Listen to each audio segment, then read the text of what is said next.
Hello! Welcome to the RFK Tech Weekly Livestream. We got a really good topic tonight. It's gonna cause some people to be mad at me. That's right.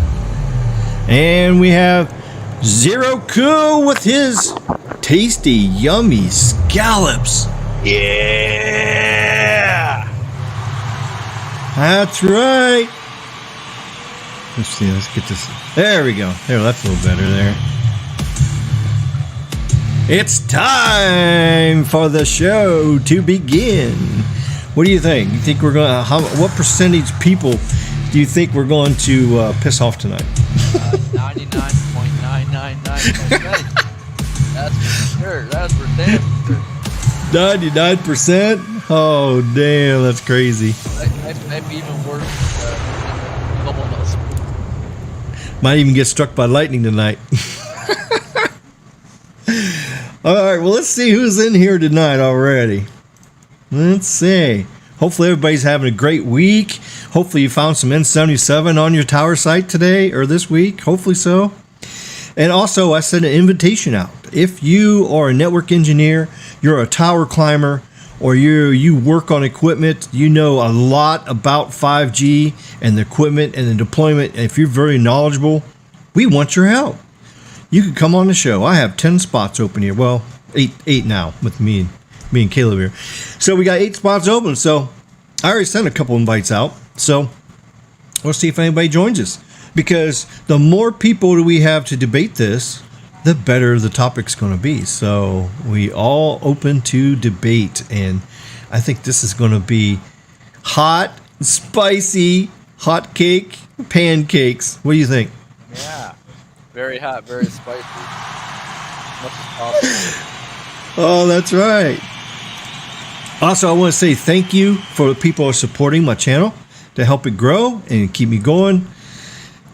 We got Alternate Reality, $25, Pete Fox, $20, Steven Smith, $6.98, MS, $7.13, Jose, $5, Jason D, $2, and the Puppy Dog channel. Check him out, Chanel 808 Life. He's got a great channel. Of course, I'm sure my moderator, Baby Yoda, will have that link up there for his channel. Go join his channel. He just hit 1,000 subscribers. Congratulations. And Kazi Prince. And don't forget our channel members. That's right. We have 3 channel members. Hopefully that'll grow here pretty soon. We'll get more. But we have Jason D, Baby Yoda, and Carlos S. Tech. And remember, if you're a channel member, you can, and you missed the live stream, when the live stream's over, you can watch it. Otherwise, you'll have to wait 3 to 4 days because it'll be members only on the replay. So if you want to catch the replay immediately after you miss it, then make sure you become a member. Support the channel. Also, we got a poll up here. When you see the 5G icon, what do you think? Fake or real? There you go. Make sure you cast your votes. There's 16 votes already. We got 12 in the live already. So hopefully some more people. That's what I think. It's like a half-baked pie or something. I think some people, when they see that icon, they start cussing. A half-baked layer cake. That's what it is. Because they realize they're getting gypped. They're getting ripped off. Yep. It's like, I'm paying all this money to you every year, and you're giving me this fake 5G shit. Really? That's right. Jason's here. We are live. We are live. Of course, I forgot to ask, how's the video? Is the video going good? Is it very quickly and responsive? Good, and good, yeah. I'm not getting any indicators. My Verizon home internet is acting up. I mean, let me do a speed test for you guys real quick right here. Let's see. Hit it right here. Change servers. Why does it change servers like that? I had it set up on Verizon server. 28 ping. 80 down. Let's see what our upload is today. And how's my audio? How's the audio today? Hopefully I'll try not to yell too loud. I know this mic is pretty sensitive and everything. And we got 23 up, 10, 11, 10.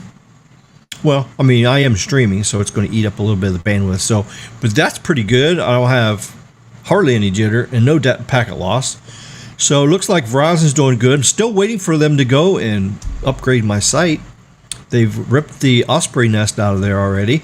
They've done a few things there, but they haven't actually went up there and replaced the panels and added N77 just yet. So, but it's coming. Let's see. Going to be a hot topic tonight.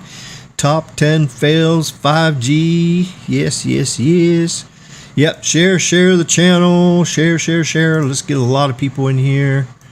Let's see. Yep, I got my coffee. Yep, here we go. Got to get a swig of coffee here. Where's my 4K stream? I see my green screen's messing up a little bit over here. I need to get more lighting is what I need to do. I got one light up there trying to do everything, so I'm gonna get a second light. I'm gonna put one off to the right, one off to the left. Hopefully between both angles, it'll make it look better. But still, you can see the nice pretty ocean behind me. Yeah, look at there, yeah. That's the view from my nursing home window. Oh yeah, Pinocchio gonna be mad tonight. Yep, he gonna be mad. Pinocchio's gonna be really mad. That's right. He hates it when I have a successful live stream. He hates it. He hates and bashes people, and I try to have fun and educate people on tech and be a real creator. And he is a fake creator because he's nothing but a bully. That's right, bully. TJ's here. Hello, how you doing? Anthony's here. 5GE is the realest 5G. Duh. Oh my God, that was a good one. You're so right, my friend. But you know what I think of it? That's right. That's what I think of it. Can't hear Zero Cool. Uh-oh. Can't hear you. I hear you. Give me a minute. I don't know. Oh, there. Jason says everything sounds good. Okay. Yeah, it was just at the beginning. We had a little bit of static crashes and stuff. Maybe it was a thunderstorm nearby or something. I don't know. Why are you the only YouTuber who locks their live stream for replays? Well, I'm not the only one, I don't think. I don't know. It's just kind of incentive to become a member, but, you know. I don't know. Am I the only one? I know I'm not the only one. I've seen some other channels that does that. SMT actually makes videos. He locks them for the Patreon members, and then you get to see them first, and then he releases them because people comment and say, hey, this video is a week old. And so they complain about it and say, oh, the video is a week old. Yeah, that information came out a week ago. But yeah, he had it on his Patreon. So SMT kind of does the same thing. So, uh-oh. MS says, can't hear Zero Cool again. Uh-oh. I don't know. I hear you. Everybody's hearing Zero Cool fine? Testing. Yeah, let me know. 3. Testing 1, 2, 3. 9021. There's Lavindy. Good evening. How you doing there, Lavindy? Good to see you here. Let's see. Yep. If you want to become a member, you can do that. Donate to the channel. You do PayPal. That all goes straight to me. I only lose like 10%, I think. If you do it on YouTube here as a super chat, of course, you know, you lose 30%. You know, you got to pay taxes and all that crap. But yeah, so if you want to send anything by PayPal, you can do that. Or you go to Buy Me a Coffee. That one there is actually pretty good. The one that Carlos started, he started using that.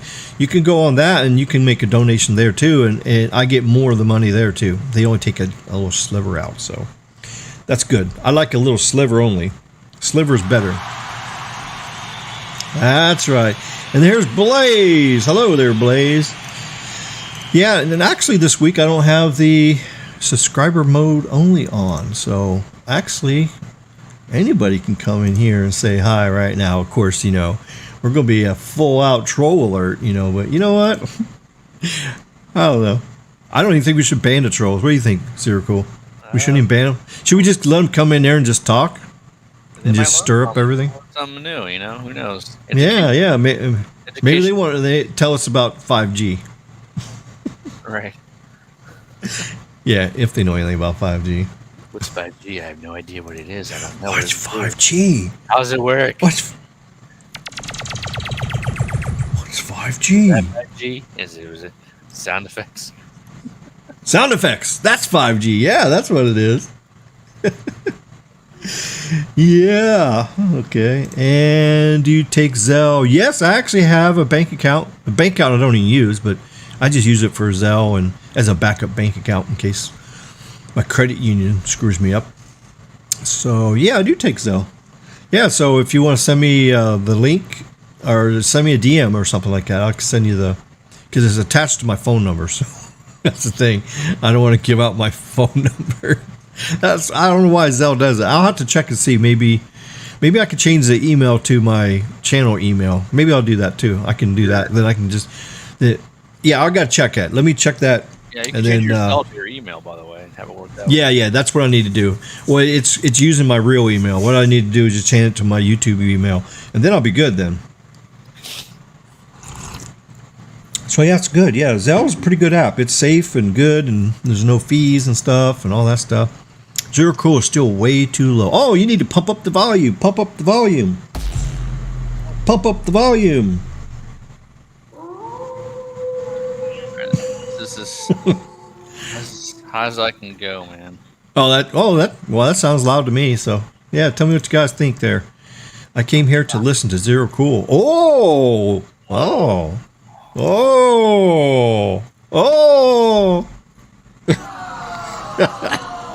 Yeah, nobody wants to listen to me. I'm too crazy, for sure. Here's what I'm gonna do.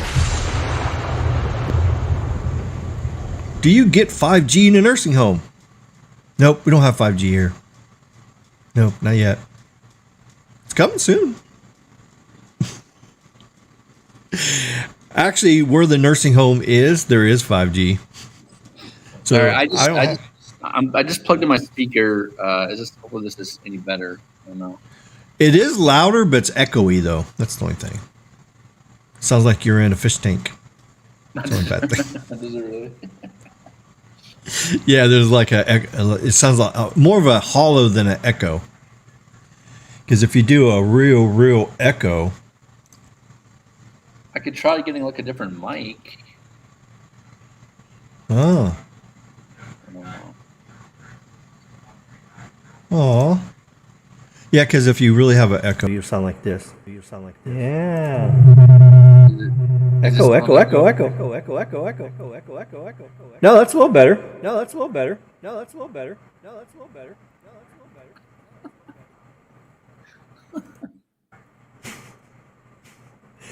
I forgot to turn my headset on here, so. Let's see.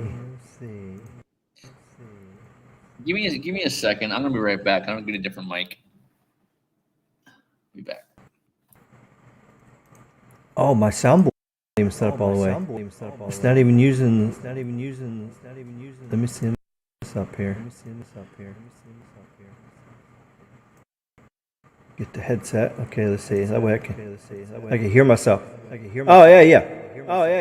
Yeah, that's an echo. But the input. Not using the soundboard. Oh. I guess I should have checked it out first. Oh well.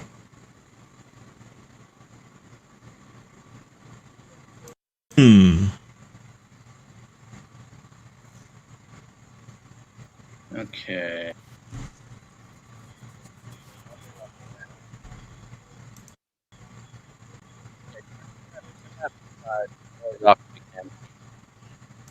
Oh, now I can't hear you at all.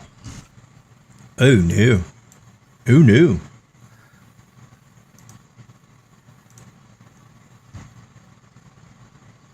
Is it the monitor or is it? Oh, there. I hear you now. Oh yeah, you're good and loud now, I think. I'm hearing some feedback on your end though. Oh, am I in? Yeah. Uh-oh. Here, let me listen to myself again. Let's see. Feedback. Oh, you mean when I talk? No, it just sounds like crackling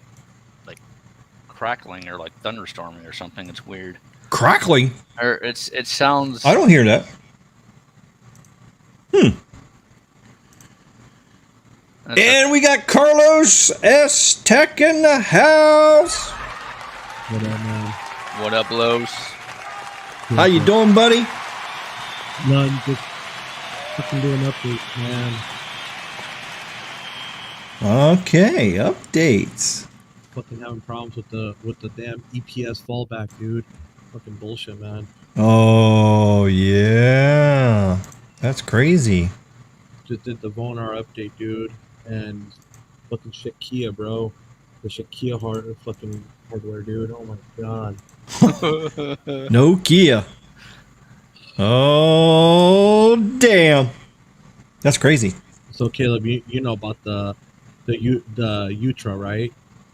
The U-Trend? Yeah. How it helps to simulate the NR connection. Yeah. Well, Mm-hmm. Is it complete shit? no, that part is working fine, but it's the damn the ENDC setup, bro. That's fucking up, dude. Oh, that's your So that's your what the fuck is it? Your encapsulation, it's your ENDC is basically it's basically allows for both access your both your LTE and 5G pretty much. Yep. So it makes so I get an error on the fallback for EPS. Growing pains. Yeah, it's a universal terrestrial radio access. Evolved universal terrestrial radio access. Basically allows for dual connectivity between LTE and 5G. So that's what you're having a problem with? Mm-hmm. Yeah, at the moment, yeah. Shit. Can you try like an airplane mode or some shit like that? Well, no, I'm updating it in the core right now. Oh, okay. Sending the updates. Ooh. All right. Alrighty. Talk dirty to me. Talk dirty. Yeah. Uber Eats and Shoplift. 5G is gnarly, bro. Oh, I don't think it's that gnarly. Wait till you watch this show, then you'll kind of have second guesses on that one. Just attach Zelle to your email. Yep, there you go. Jason D says, if people get Ricky's phone number, he'll change his number out of anger at the amount of calls. Oh, yeah. Yeah, when Pinocchio revealed my number before, is like crazy. Oh, look at that. Pinocchio's buying me views already. Look at this. Shows that 544 people is watching me. No way. You know, that's a damn lot. Yeah, look. It says 544 people is watching me right now. I know that's not true. Yeah, so Pinocchio is up to his tricks there. That's all right. So I don't know if this will help or not, Carlos, but with ENDC, you're going to use LTE as your primary and your 5G and R as a secondary. That's how it works. Well, ours is opposite. So we're using the NR, and then we're using just the LTE as a fail-safe in case the right. Using the Charlie Ergen network. No, it's Nokia, bro. It's just Nokia's giving me issues everywhere else. The updates everywhere else is good. It's just the Nokia part of it. That's the last part. Oh, I see. I see what you're saying. Okay, on the RAN side, gotcha. Yeah, bro.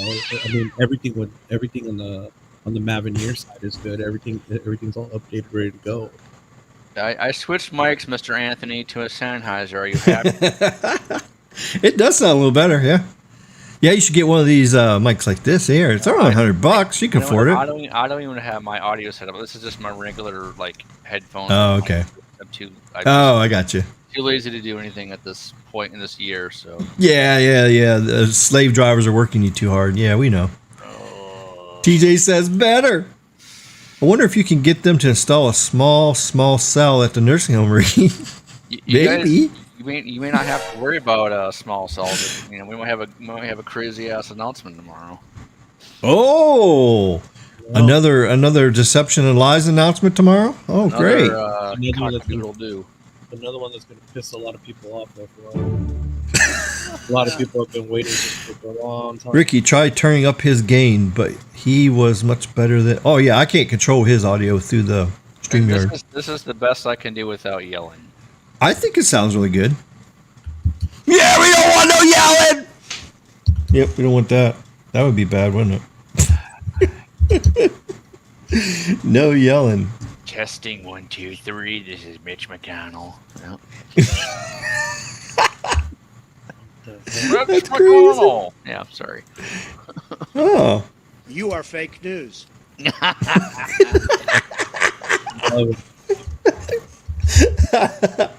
Hey, Caleb. You're fired.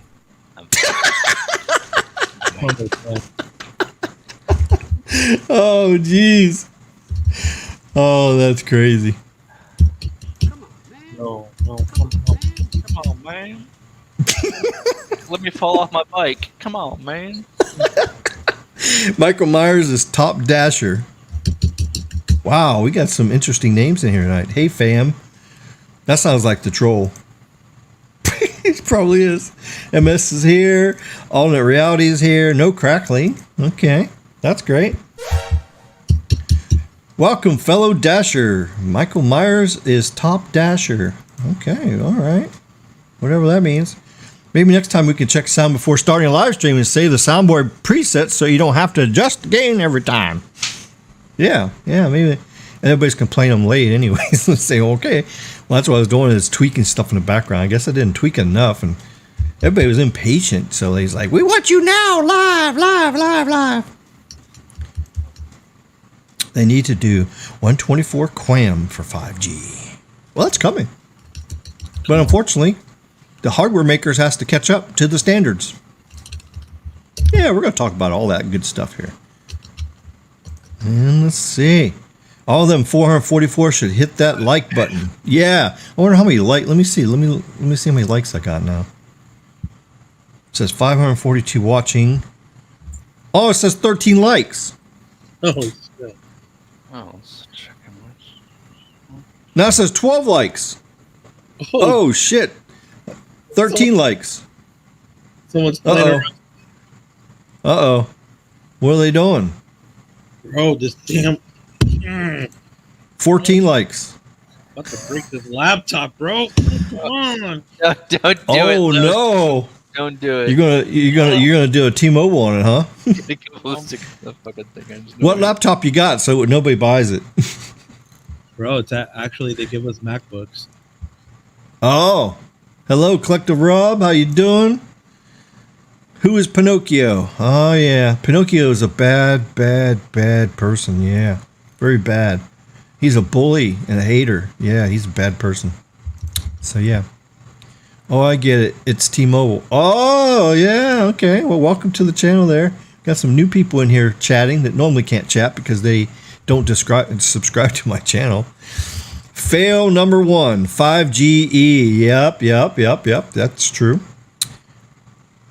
Troll? Yeah, I don't know. Well, we'll see what happens. Well, we'll be able to tell. What do you think AT&T doing 3.4 gigahertz as a part of?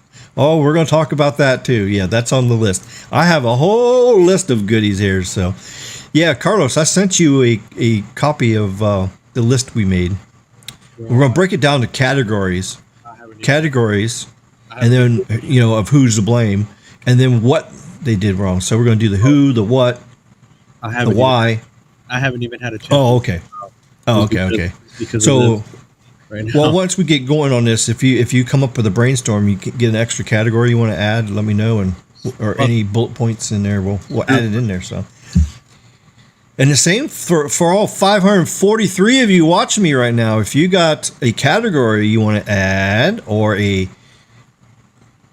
item you want to add to the list, just put it in here. So, just a hard worker. GIG, bro. Oh my god! Now bro. Oh my god. Uh-oh. We don't want you that bad. Sorry, Ricky. Oh, okay. All right. Please hit the button, bots. Yes. Hey, bots. All 542 of you. Hit that damn like button. Share my channel, too, while you're at it. What the hell are you doing there? Put down that Del Taco and share this channel. Customer rating 5.0. Acceptance rate 97.0. Bro, how do you deal with Hello, Mike. Welcome to the show. It's a wonderful week. We got a hurricane brewing out there in the Gulf. So, well, no, it's actually not born yet, but computer models say it's going to be born like the 27th in a couple days, and then it's going to go right over top of us. Tropical storm, maybe a hurricane. You never know. So yeah, that week I might not have a live stream that week. I might be hiding in the basement of the nursing home. Oh. Hello, Joseph, over there from the UK. How you doing tonight? Good to see you. I think LTE, voice over LTE phones are superior. 5G phones sound like crap when you need to make a basic phone call. Well, I said this, and you said that same comment in SMT stream, and I replied to you. The thing is, if you make a phone call with 5G symbol, it's voice over LTE because we don't have standalone yet. And even T-Mobile don't have standalone. They're still using voice over LTE. It switches. So when you make a phone call, it switches to voice over LTE.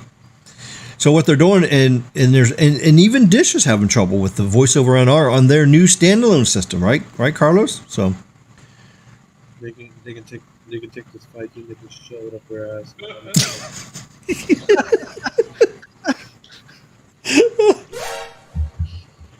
oh damn. No, I'm having a problem with IMS, dude. Oh my god. Oh shit. That's a fun one. Good luck trying to call and text. Bro, Yeah, exactly. bro, because right now it's giving me error with what do you call it, the CSCF. Let's see this. Oh. The ICSF.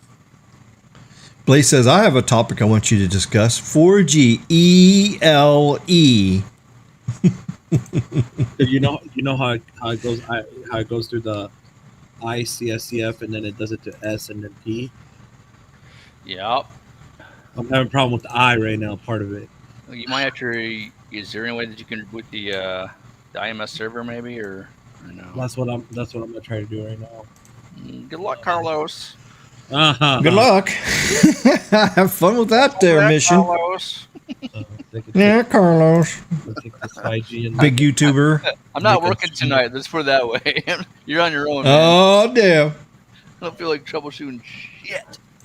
No, I do not. Oh, yeah. It's just the updates, bro. I don't know what the heck is going on. I don't know if there's something with the code that's wrong. It's got to be something with the code that they did was wrong.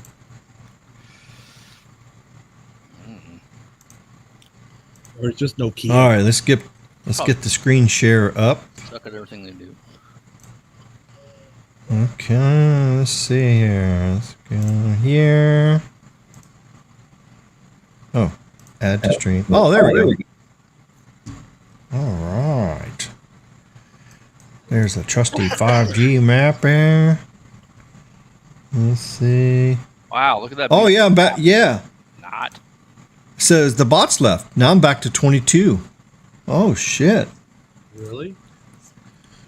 Yeah. All the bots left. Oh. Wow.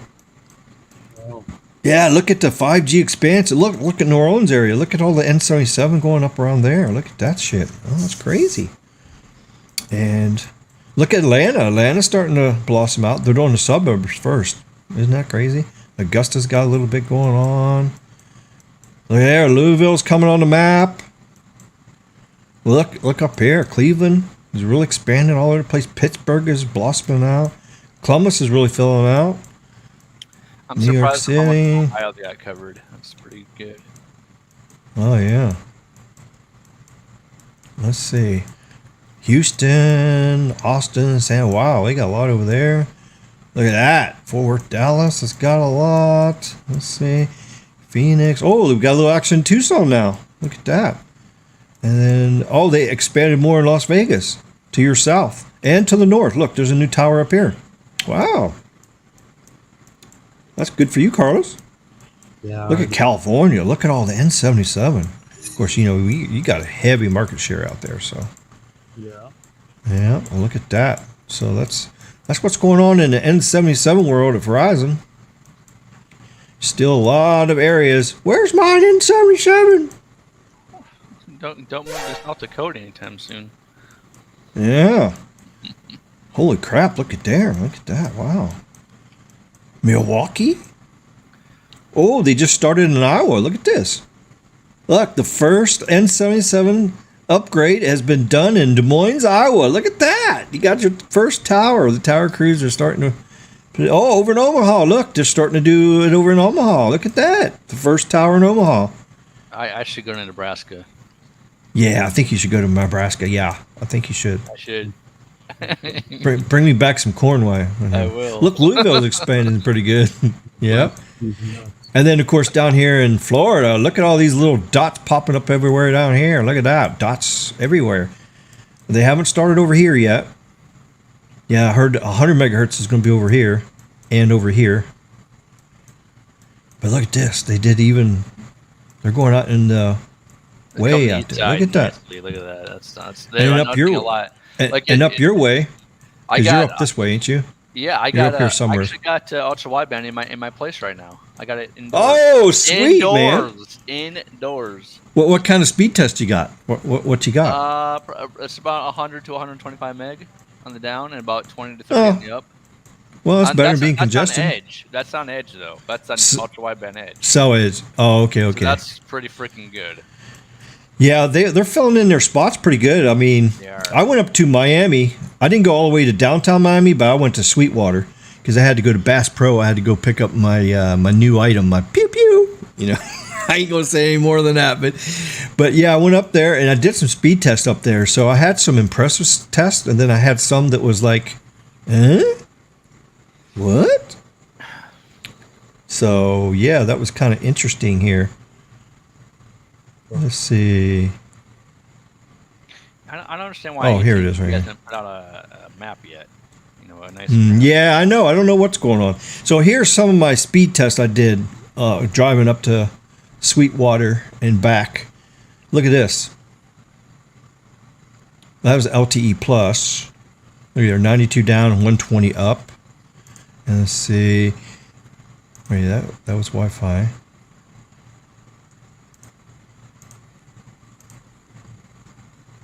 Okay, there we go. Oh, 424 and 106. Look at that. Oh wait, that's what my speed is at work. Okay, that's on LTE at work. You know, it says 5G up there, but it's really fake 5G. It's 15 megahertz of N5, which means nothing. So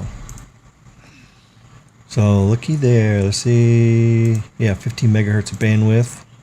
All right, there we got. I don't know which test that was. All right, so then I see this. I'm starting to pick up on Signal Check Pro now. I'm picking up neighbor cells on 5G now. See, it says N77 there. So that's starting to show up on Signal Check Pro on Verizon, but it's not showing up on AT&T yet. So I don't know if they just got to update the app yet or what they got to do. And then there's one 366 and 60 up. That was... Yep, 5G ultra wideband. I don't remember where this was on my trip up there, but I'll just show you guys some tests there. Let's see. That one's 418 and 105. Ping is 18. Wow. Ping's really coming down with Verizon. And then I came across over by, just before I got to Homestead, my first tower that I ever got, 5 carrier LTE aggregation. First one. I've seen it on AT&T many times, but I've never seen 5 carrier aggregation on Verizon. And look at this. That's good. It has 40 CBRS, you can tell. 20, 10, 20, 10, 15. No, there's no N48 on there. No, this is all 66, 2, 13, and whatever else the rest. I don't know if I got a... Where you see the band numbers down here at the bottom. 66, 2, 13. Let's see.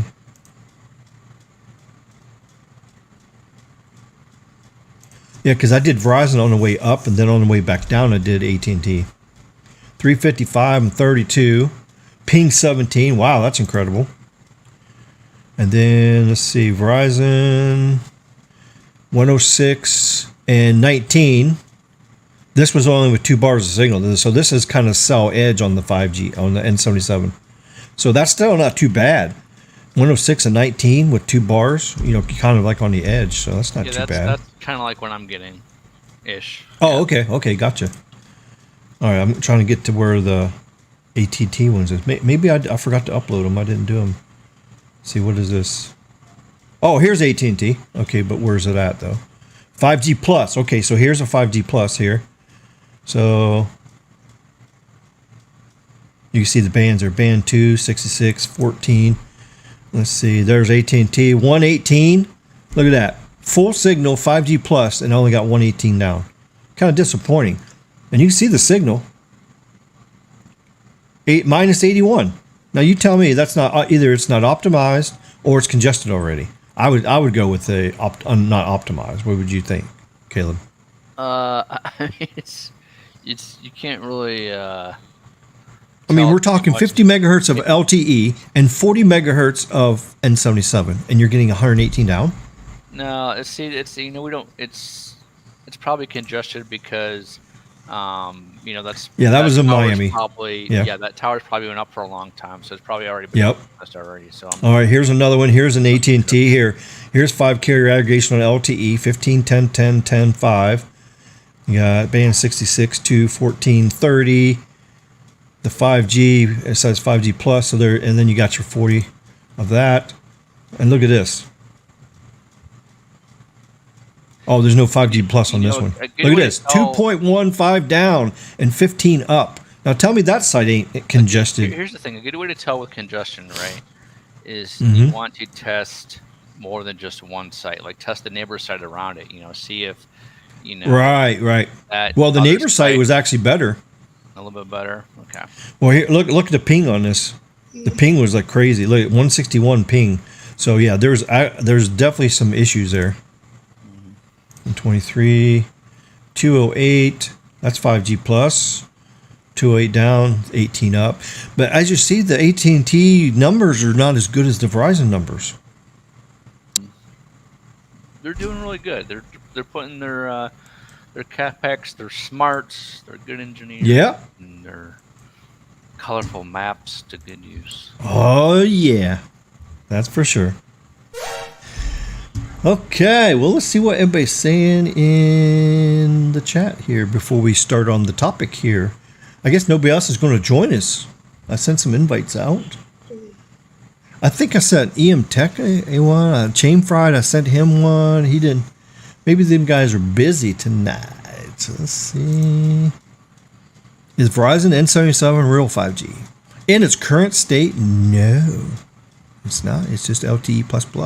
If you go by 3GPP standard, that is, Now, once it goes 200 megahertz of bandwidth and it's standalone, and then the ping starts getting really, really good, and you get the pings down under 10 milliseconds, and you start getting up to gig speeds, I think, we'll be there. But you're at 5. in the early state, we're not there yet. No. Is N77 better than N5 and N2 and N66 and all that crap? Yeah. Of course. I have the link for the full screen Verizon coverage map. Oh, okay. Yeah, I can make that one go full screen too. How is Jamaica, New York? Jamaica, New York. Oh, you mean for like Verizon?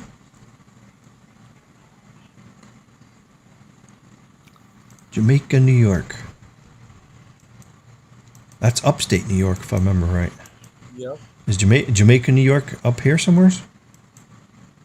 I think it's over. Is it over by Rochester over this way? Jamaica? Oh, wait a minute. No. Well, No. It's over here. It's southern. It's up north of New York City, I think, right? Is it? I don't know. You have to help me. I can't remember where it's at. I think so. I think it might be. Yeah. Hold on. I've heard of it, but Check by the Bronx. oh, you know what? I think it is Long Island. Oh yeah. Okay. Yeah, there it is. Well, of course. Yeah. Look at that. You got ultra wideband, but I don't. Huh. That doesn't make any sense. Well, he should already know. I mean, if he has Verizon, I don't know. Maybe we don't know. But look at that. Yeah, Verizon. Look at that. It's beautiful. Look at all that ultra wideband. Look at that. They're really densifying ultra wideband everywhere. Look at that. Isn't it beautiful? And then overlaying it with N77. Now that's a layer cake. What do you guys think? You think that's a layer cake? That's better than the Swiss cheesecake that T-Mobile's doing. Yeah, the Swiss cheesecake the Neville Pebble has. That's right.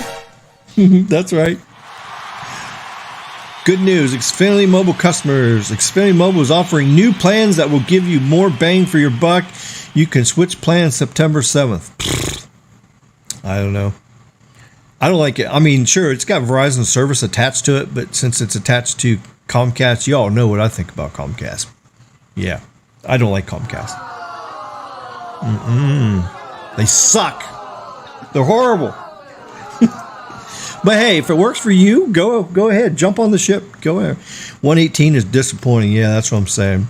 Yeah, AT&T is quick to put up everything and turn it on, but they're pretty slow to optimize it. So that's the only bad thing. They're slow to optimize it there. So for sure. Okay, so are you guys ready to get into it here? Yep. All right, let's get this top 10 failures for 5G in 2022. Yeah! Okay, so here's the categories. 1 is FCC. FCC is the first category. The second category is the carriers. So these are actual carriers that buys the equipment, puts it up on the towers, and then broadcasts out. So this is the carriers. And the other category is 3GPP. Now, they are the ones that makes the worldwide standard for 5G, 4G, all the Gs. So they got the standard for all the Gs. Then we got equipment makers. So the way it works, FCC says, okay, well, we're going to make 5G. Well, actually, it's not the FCC. It's actually 3GPP that starts it off. They come up with the standard. Then the FCC auctions the frequencies off. Then the equipment makers makes the equipment that will work on it. Then the carriers buy the equipment, install it up on the towers, and then flip the switch on. And then you have the software makers actually work side by side with the hardware makers. So you have to have the software, which controls the hardware, and then that's what makes it work. So these are the categories. So if 5G is a failure, first off, we got to know who failed us. And then we got to know how they failed us. And then we're going to talk about why they failed us. And then solutions to the problem. What do they need to fix it? So that's what oh God, 559. There's 559 people in here again. Pinocchio is having fun tonight. Yeah. You know, what did everybody say about Pinocchio? That's right. I hope he gets struck by lightning when he rides his bike down the road. How many likes at least? Jesus Christ. I don't know. Let's see what the likes are now. I looked up and I seen those numbers and I was like, what the hell? What the hell is this? Bro. What's going on here? Oh, here, let me find a broadcast here. Let me refresh it. Let's see what it says. It says 24 likes. There we go. Yeah, don't forget to vote on the poll too there. So that's how you know. All right, so what we got in here, 24. Yep. Yeah, real people, not fake people. We got fake people in here. The damn bots and shit. All right, so here's the category. Now I asked Caleb some stuff about this, so he gave me some ideas. Carlos was busy. I wasn't able to get any feedback from him. But as we go here, Carlos, if you want to interject one in here and add something, add a category or add something in here. And you also, my viewers, if you guys have a category you want me to add or a point you want me to add in here, we'll do that. The Federal Corrupted Communications. That's right, my brother.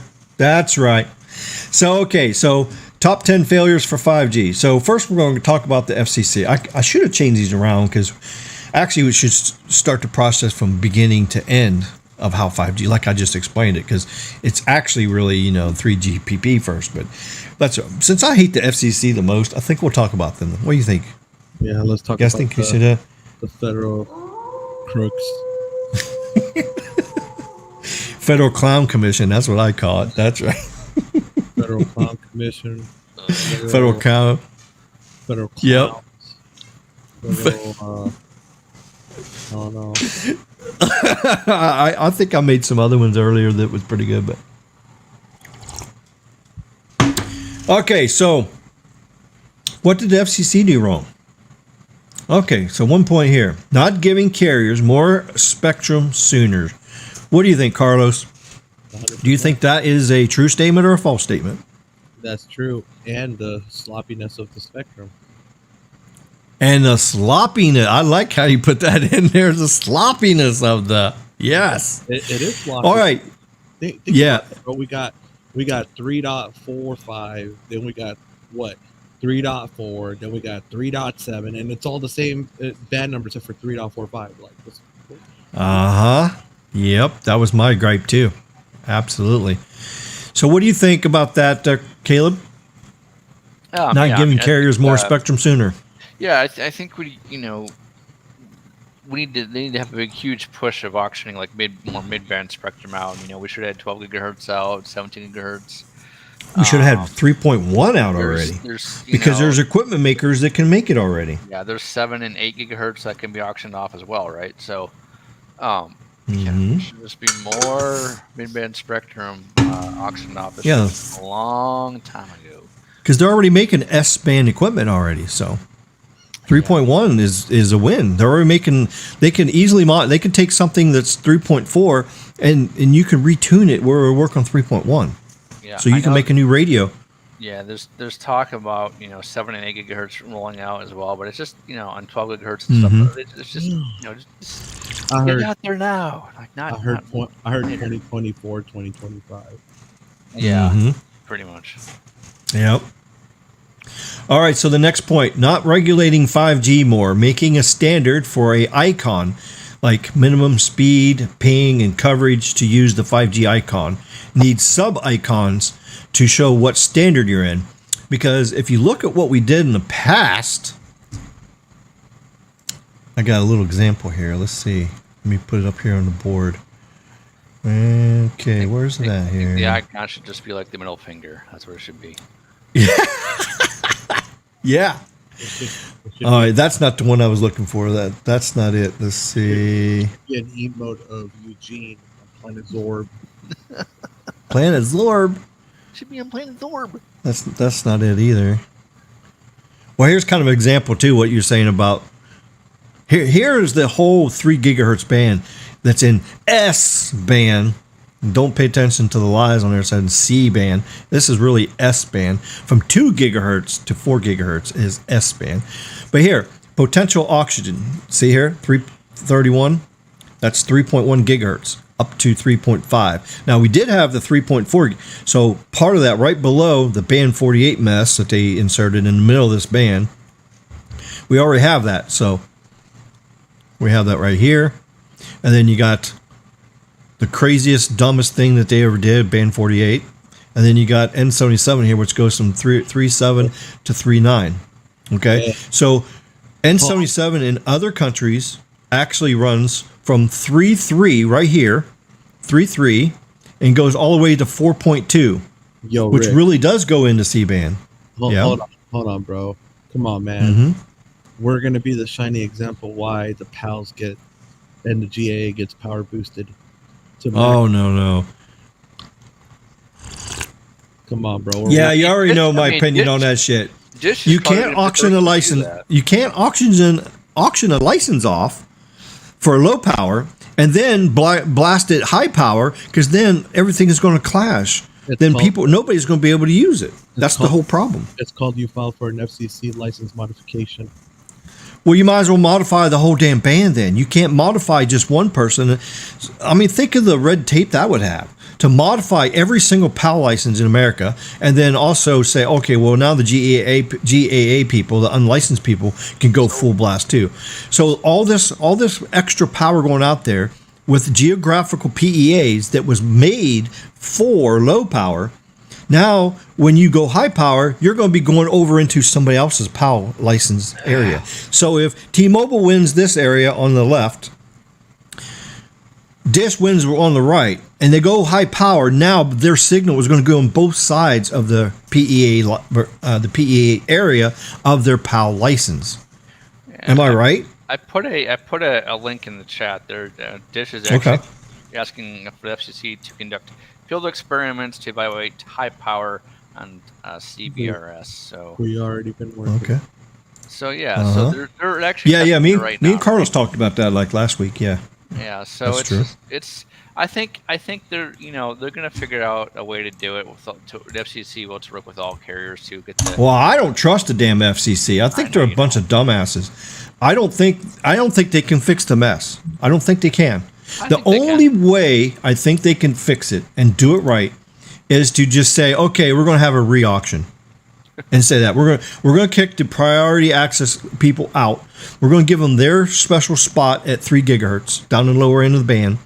They can, they'll be down there, relocate their asses, come back, and then auction off that 120 back. Re-auction it off and say, heck, let's do it again. And auction it as a high-power band, just like N77 and 3.4. I think that's the only way to do it. And if you have already paid for Spectrum, when you go bid on it, if you get the same amount of dollar amount back, then you get that credit towards what you buy. And if you lose on the auction, which that's going to be another gripe, because if you go and you auction it, then Verizon comes in and then snatches a whole bunch of it up that the other people have already won. That's going to make them mad, because now they got to pay more for the Spectrum than they've already paid. So I can see lawsuits and gripes, and I can just see a huge mess of re-auctions in the whole band. And if you go high power with the band, I see that as a huge problem too, because it's going to travel farther. The interference is going to be worse. It's going to be no matter what they do with this high power thing, it's going to be a mess. That's what I think. If it's a teeny tiny increase, like they talked about in the future. But if they're going full 30 watts out, like on N77, no, that's not going to work. We've already, lab testing has been shown that with a 5 megahertz guard band will be okay. But there is no guard bands. See, that's the thing. There's no guard bands. You can use GAA part as guard band. But there's no in band 48. There's no guard bands in the band. It's all one continuous with channels. You can use the GAA part. You can use part of it for guard band. Well, the way the guard band works is it's a specified part of the band that separates 2 other bands. So this way, like band 77 doesn't interfere with band 48. You can't have a guard band in the middle of your same band. It must be something. It must be something else, or you're just confusing with the guard band. That's all. Holy crap! But I'm looking at their application right now. Zero Cool knows. Yeah. So basically, oh man, impressive, huh? No, I'm looking at the stinking output power. What they're going to do? They're going to jack this up to Tell them, bro. Like 1500 watt. 1500 ERP. That's macro. That's what I'm talking about. That's N77. You can't do that on band 48. You can't. Hold on. So the modified frequency. Let me put this in the chat for you to look at. You can pull this up. So basically, well, just click on this right here, right? Click right here. Application. Yeah. All right. Pretty so their modified frequency is 3650 to 3690. So after 3690, you have that's the guard band between the two, between C band and that. So that's only about like 10 megahertz or 5 megahertz. So they're gonna add another guard band. Yeah. So basically, a guard band works at the end of your frequency, right? Okay. So. Yeah, which would be it'd be the top of your spectrum, which would be like 37, or it'd be the bottom at 35. That's where you put your guard band. Yeah, we usually put that at near the end. So basically, it would be about 10 megahertz of guard band. So that's how that works. Oh, okay. Oh, here's the application. Of course, you can't really read it very good, but okay. Yeah. Oh, there it is. Okay. You got to take that part out of your screen right now. So if you want to show the public what you're looking at. Look at that. Take what? Power. Yeah, look at that. That's crazy. Bro, take the thing off the screen so you can show the other one and put it in big screen. Oh yeah. Yeah. So there you go. The overlay on. So that's how your guard band works. It's usually at the end, and it's about anywhere between. Carlos is right. Anywhere between 5 to 10 megahertz, depending on what it is. Well, that's a guard band to protect band 48 from other bands, and also to your band 48 from 30 from the band 37 from C band. So that gives us. Well, yeah, but protect. But see, that's not fixing the problem. Right. Sure, you're gonna have a guard band that's gonna protect. It's gonna isolate 48 from N77, and it's gonna isolate 48 from 3.4.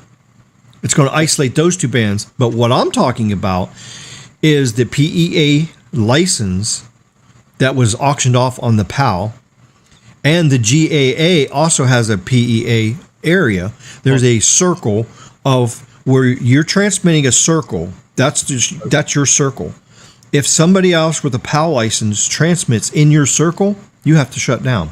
But Ricky, so if you're transferring from another circle in another PEA that you're licensed for, but you're not licensed for the circle where the GAA unlicensed operator is working, then when you jack up your power, now your signal is going to overlap into that GAA, so that somebody that's on an unlicensed frequency will have to stop transmitting, even though the other transmitter is not in that circle. The GAA is going to have the same power as the PAL. It's going to be the same power. Right, which is going to be the same exact problem, because now the GAA is going to transmit high power, so they're going to overlap into another area where there's a PAL license, right? But bro, so now their signal is going to be in your area that you have license for, and it's going to cause interference. The reason why we're reducing the guard band at the top, at the end, and the beginning of it is so we have more frequency to broadcast under. So, like, let's say, like, right now, this is the same thing with N77 right now. How AT&T and Verizon are broadcasting on the same A block. Well, it's all Verizon's A block at the end of the day. So Verizon right now is broadcasting at 3749 all the way to 3799. All right, and then you got freaking AT&T broadcasting at 38 even all the way to 3849. So that's literally like 1 megahertz of guard band. And do you see AT&T and Verizon having the issues? No, it's just different, well, you got ranges. That's you're confusing things here a little bit. Okay, a guard band is completely different than channel spacing, which what you're talking about. You're talking about, okay, I'm licensed for this channel, and then a channel right above it, there is a spacing between two channels, but that's not a guard band. That's a channel spacing guard band, if you want. Right, Caleb? You need to see what I'm talking about? So basically, a guard band is the difference between channel spacing and guard band. Is a guard band, you're not allowed to have any transmit power.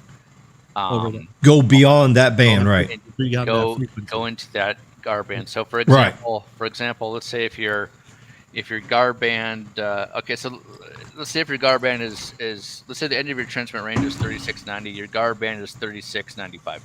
You cannot transmit on 3695. Period. Can't do it. But what at the end of the day, bro, what I'm getting at is that it opens up spacing to be able to put more spacing in between this band. We'll be able to use less guard band to open up more spacing to be able to broadcast in more of it. So basically, what Lois is saying is basically if you can reduce your reduce your guard band, you increase your frequency range with more power. That's pretty much what he's saying. There you go. Okay? So you can do that. Yes, you just I understand that you don't want to splatter outside of band 48. Okay, because you don't want to cause interference to N77 people or the other people. But you got to understand, N77 is already at high power. There's already a guard band spacing that separates from N77 over. But you got to remember, too, you're transmitting a channel with that power. So you can't go beyond that channel. So if you got a 20 megahertz size channel, you can't transmit beyond that. And if you increase the power up, you're going to go beyond that channel band.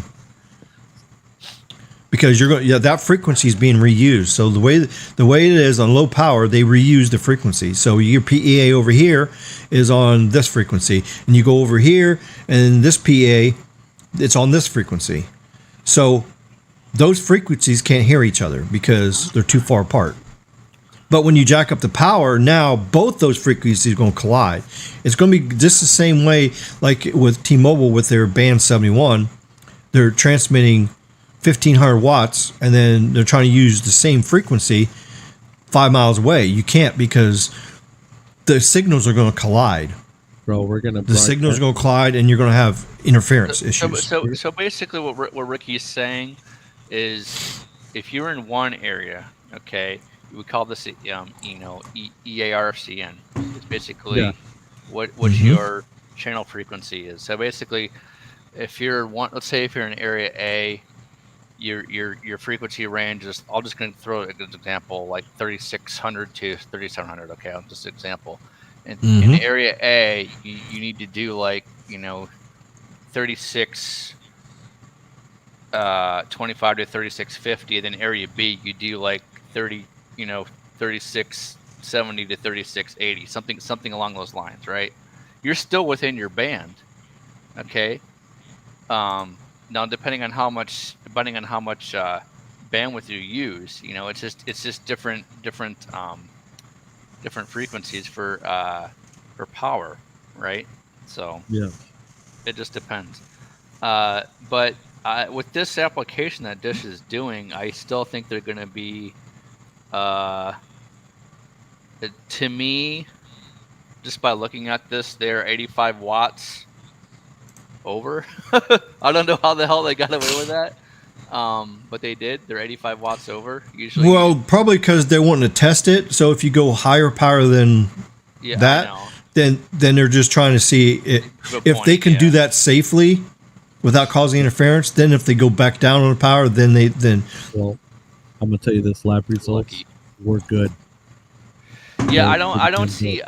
Looking at the frequency range and looking at the power, besides the 85 watts I just mentioned earlier, I don't see a problem with this application. I don't see a problem with the guard band. I think they're able to do this effectively. I see this fine. I don't see it. Well, you're seeing it fine in the perspective of interfering with 77 or 3.4, but what you're missing is the actual PEA areas of the POW and the GAAs, because you got to remember the way it's set is it's not like at 77. Okay, you get licensed for this frequencies, and you get to use them across the whole area that you got them licensed for. So it's your frequency. So when you reuse those frequencies, you control how far they go. So if you got two that's colliding, you can reduce the power a little bit on each one of them, and you can take away your own interference. But with the way band 48 is, it's a 3-level approach. It's the priority people, the POW people, and the GAA unlicensed people. So when the POW reaches over into a GAA area on the same frequency, it's going to knock them out. They won't be able to transmit anymore. We would have to look at in order to look at that issue, Ricky. You would have to look at the frequencies of actually the GAL people. And what you do in that situation, yeah, you're right. You'd have to reduce the power based on frequency. That's only my whole point right there. Is just the high power is going to cause issues with the way the license was auctioned off. And basically, because if you're licensed for a PEA, which is a geographical area that you're allowed to use, that POW license is, you can only use it in that circle. But if you go higher power, then you're going to go beyond that. You're going to go into somebody else's. The only way that I see this working is for the GAAs to reduce their bandwidth and power. That way, the available bandwidth that they transmit on is not high, and their power is even lower. So basically, if for Dish, if you're a PAL, you want to do like 3610 to 3620, you just reduce your bandwidth. That's probably the only way this will work. But again, they would have to maybe reduce their power by a third, maybe, and you can do it that way. And we're defeating the whole purpose of even doing this. See what I'm saying? Oh well. and if you grant the high power for the whole band, it's going to be a complete mess. So we're going to go to Planet Zorb with it. It's okay. Yeah, that's what we're going to do. Yeah, and then Neville to Pebble, he gets approved to use this high power on it. He's going to put 5G on Mars. Bro, why the hell can Neville the Pebble do 600 megahertz at 35 mile, 60 mile beam, and we can do a 3 mile beam. That's because he has the license for it. He has the whole license for that frequency across the whole United States. Yeah, bro. But that when okay. But when you're reusing frequencies, so we're having a lot of problems. Okay, so this is a lot of issues that we're having with our handoffs is because of the interference with band 71. Yeah, I figured you guys were going to get a lot of PIM. Oh, yeah. That's what they call Because passive interference. Low band is a dirty band. No, it's tell them, because Caleb. They're beaming the crap out of it and interfering Yes. out with our section of it because it's only like 5 megahertz. Exactly. That's right. And you're going to have the same issue with 48 if you crank up the power like that. Definitely. My opinion. 77. My opinion like- is screw the GAAs. I don't give a two. Yeah, screw them. What do they use it for? Nothing. No, I know what they use it. Yep. So Neville the Pebble can To jack off broadcast his with. OnlyFans. Yeah. Whoa. Oh, no. That's crazy. Okay, so let's get back to this in here. Okay, so we beat this up pretty good. Oh, okay, the icons. Yeah, that's what we was talking about here, the icons. Okay, so what do you guys think about the icons? Do you think there should be a standard that the FCC makes that enforces it to the carriers, that if you're going to use the 5G icon, you have to have a certain amount of speed? Well, speed really doesn't matter because speed can vary or depend on the users. But how about ping and coverage and the standard? So it could be as far as like what equipment you're using too. So if you're using N71, which is not able to do the 5G standard because it don't have the massive MIMO, maybe that could be just like level 1, like 5G 1. And then you'll know instantly that you're getting the 5G icon, but you're not getting any important improvements. But then if you get 5G 2 shows up on there, then that shows that you have I got a better the one. new mid-band frequency, but you just don't have enough bandwidth to get to the standards. And then 5G 3 could even be something like, that could be like the actual standalone band, the standalone 5G. No, So if you get 5G 3, and then you know that it's up to standards, then you got the low pings, you got the good speed, you got all that. So do you think that the FCC should do that instead of letting the carriers say, oh, well, we're going to name ours 5G Plus, we're going to name ours UC, we're going to name ours UW? I think that's a mistake that the carriers get to pick that icon. I think the FCC should have a standard and set boundaries for it. To be honest, I don't care what the icon is as long as it works. Well, that's what most people is. But here, let me tell you a story. I was at the restaurant working, and I seen one of the workers, one of the servers at the restaurant. She was out there holding her phone up, moving around. And I says, "What are you doing?" She goes, "I'm trying to get my 5G back." I go, "What? Get your 5G back?" She goes, "Yeah, my 5G disappeared." I said, "Well, what's it say?" She says, "It says LTE plus." I said, "Well, how many bars you have?" "Oh, I got full bars." I go, "Okay, so what's the problem?" "My 5G disappeared." And I go, "Well, what carrier do you have?" She says, "I got T-Mobile." And then, of course, you know what Ricky said after that. Well, that 5G symbol is N71, 10 megahertz.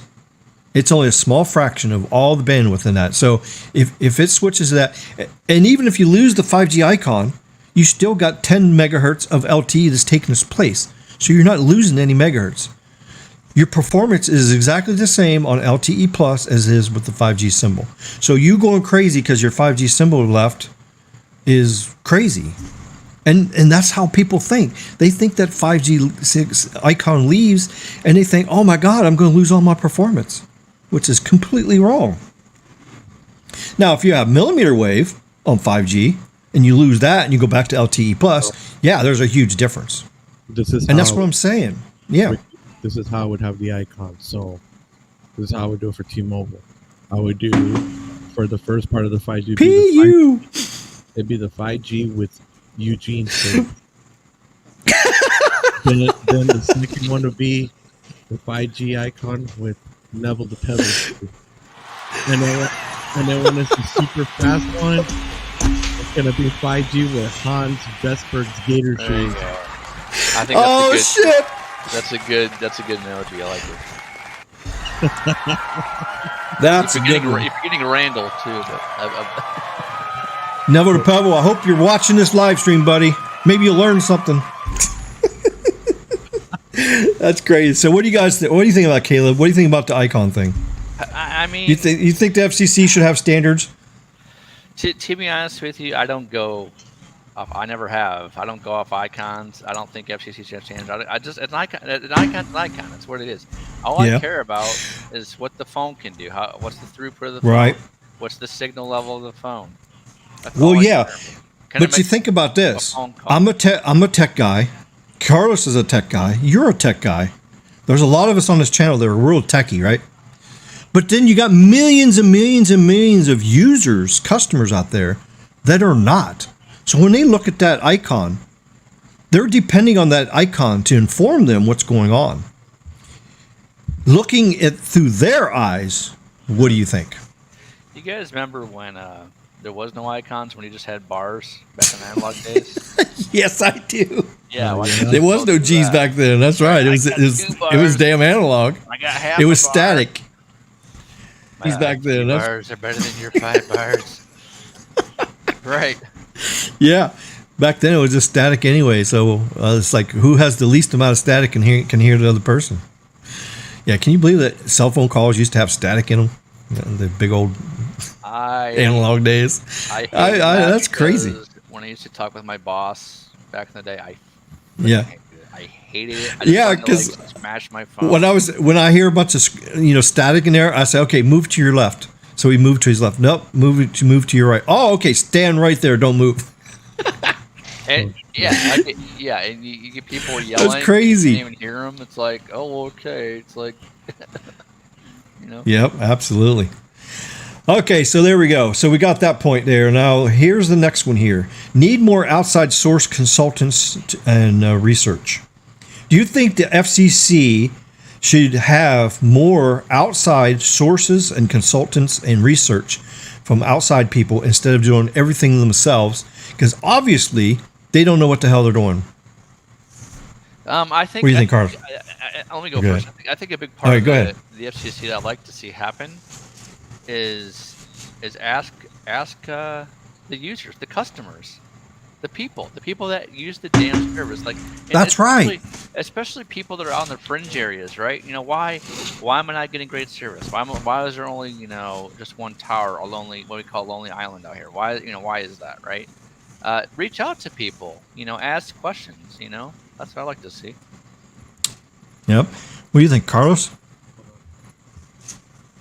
What was the question?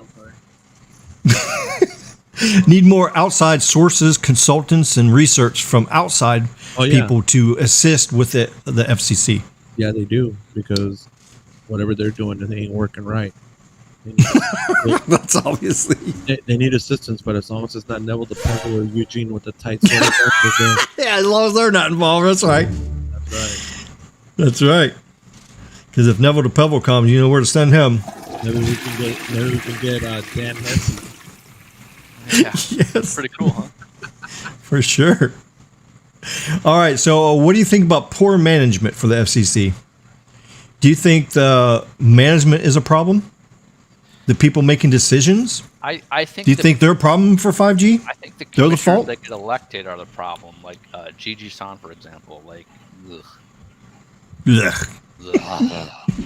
Yeah. I think bureaucratic people are put in charge that make bureaucratic decisions. They need to put more engineers in charge to make better engineering decisions. Oh, I hear a fly. Where the fly at?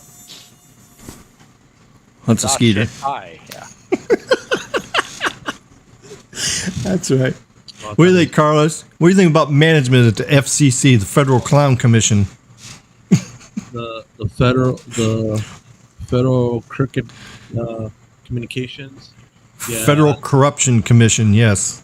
Federal Corruption Commission. Federal Cock-a-doodle-doo Commission. Yes, that's a good one. That's great. That's a good one. So yeah, that needs to go restructured. They suck. They're horrible. Horrible policies. They can go eat a fat one. All right, let's go to the next one. Okay, here, stop acting like clowns. So yeah, there we go. I threw that in there because it sounded good. FCC needs to stop acting like clowns. That's right. Start doing things right. All right, name of frequency bands, like C-band is really S-band. What do you think about that there, Caleb? So basically, I have been looking just a little bit into it. The reason, I can tell you why the difference, you want to know the real reason why the difference between the two? Is because it has the difference between, it's the way that the FCC versus the carriers versus the NTIA has named them, right? Personally, I'm in the I don't give a shit boat. I don't care as long as it works. It can be named, it can be named Coco Daffy Duck Band. It can be named Daffy Duck. Oh, I got a Daffy Duck Band. I don't care Okay. as long as it works. All right, what do you think, Carlos? What was it? The frequency band for 2 gigahertz to 4 gigahertz. So 2 gigahertz to 4 gigahertz. Do you think it's wrong for the FCC to name 2 to 4 gigahertz C-band instead of S-band like it really is? Bro, first we got them naming as C-band when it's supposed to be S-band. All right, which is bullshit. And then we got on top of that, we got Mr. What's his name? Randall Stevenson Jr. calling it the Andromeda band on 3. Andromeda is nuts. That's what I'm gonna tell him. Little Randall Stevenson. Oh my God, that's crazy. Why don't you go sit with your long lost father and kiss and make up? Mike Dano. Oh damn, that's crazy. Yeah, well, I think the same thing. I think what the real problem is, even if it really was C-band, but them calling 3.7 gigahertz C-band is actually crazy, because do we call 850 megahertz, which is band 5, do we call that L-band? Oh, look, we got some new L-band today. So if I say L-band, if I sell L-band to you, what are you going to say to me? If I say L-band, I'll say I'm talking about L-band, which is from 1 gigahertz up to 2 gigahertz. Yeah, that. I think actually less than that. It's like I think L-band. I think 900 megahertz cordless phones. Yeah. Yeah. So if I say L-band, then you're going to say to me, okay, well, which L-band are you talking about? Because how many L-bands is there? There's PCS. You got to understand. It's all about terminology. Okay, so you have a general band. Okay, so you got band. So let's say we got S-band. It goes from 2 gigahertz and it goes to 4 gigahertz. Okay, that's the entire band of spectrum. Now what we have is sub-bands. So what a sub-band is a sliver of the S-band. Or even if you want to call it, even if it really was a C-band. A sliver of C-band is going to be like band 77 or band 48. That's what's going to be. So when you say L-band, you say, well, which L-band are you talking about? Are you talking about band 71? Are you talking about band 13? Are you talking about, and even 700 megahertz? You say, okay, we're talking about 700 megahertz. Okay, which 700 megahertz? Are you talking about band 12? Are you 13? Because each carrier has their own number for their specific part of the band. So that's what I'm talking. That's what my gripe is right there. It's not so much they calling it C-band. It's just they're calling one frequency band sliver the entire band of 2 to 4 gigahertz. That's what my issue is. You can't just say C-band, because C-band is the 2 to 4 gigahertz, not N77, which is the little sliver of it. And then here you got the problem. You say start talking about C-band. It's like, okay, well, which C-band are you talking about? Are you talking about 48? Are you talking about 77? Are you talking about Wi-Fi? Because like guess what? Wi-Fi is in C-band. 5.8 gigahertz Wi-Fi is in C-band. It's really S-band. But if you want to get technical, when you say C-band, it could be Wi-Fi 5.8 gigahertz. And it could be another band. What's the other band that's 2.1 gigahertz? Band 66 is in C-band. So when you start saying C-band, well, what C-band are you talking about? That's why I think the terminology, everybody has, they've ruined it. And the FCC is the fault for doing it. They started this whole thing. It's crazy. We should be calling it just saying a specific band number. That's what I think anyways. But who cares what Ricky thinks, right? All right, so let's go to the next topic. Making of sub-bands that make... Oh, well, that's what we just kind of like. But here's the other point. Making sub-bands that make it hard for equipment makers to build equipment. So what did the equipment makers, what did Ericsson have to do to separate? Since there's N77, that's the other problem. N77 goes from 3.3 to 4 gigahertz. And you got band 48 that's in the middle of N77. That's a huge problem too. That should have never happened. Like you got the B77D.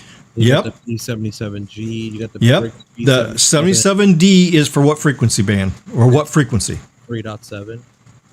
3.7. That's right. 77G is for what frequency? 3.45. 3.45. See where I'm getting at? So by the FCC making stupid decisions, it's made the equipment manufacturers have a hard time.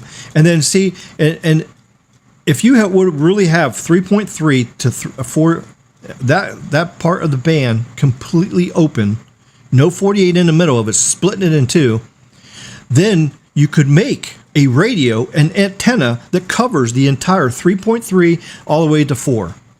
One radio, one antenna will cover that whole complete part. Because they're doing it in other countries. Right, Caleb? They're doing it in other countries right now. I mean, like China. It's only USA that they have to make a 77D and a S77G because of the stupid FCC. Hey, that all rhymed together. We had a lot of players in the pot. Exactly. So that's what my point is. Not making band numbers correctly, like band 77, 3.4, should have its own band. I think that would have made things easier. But the 48 should not even happen. That should have been a macro band. They should have kicked those priority access users out of there and relocated them somewhere else. Yeah, that was a huge mistake right there. That was just horrible. What do you think, Carlos? Anything else you want to add on that? I think I beat the dead horse pretty good. Yeah, and you forgot about the regular B77, which is a 2.4 pattern. Well, that's got its own. For example, like the Ericsson 6449 does your N77D and your N77G, right? It's just, I wouldn't necessarily blame the FCC for that. I would more blame the OEMs like Ericsson and Nokia, to be honest with you. Oh, really? You think it's Ericsson's fault? Yeah, because all you have to do is just make an antenna that supports both your upper and lower frequency bands. It's not hard. Mm-hmm. So, it's all crap. Crap! Yeah. Yeah, you know what antenna's coming out for the 3.4, right? Remind me again, dude. It's been a while since I looked 6419. No, that's right. Yeah, 6419. Yeah. Mm-hmm.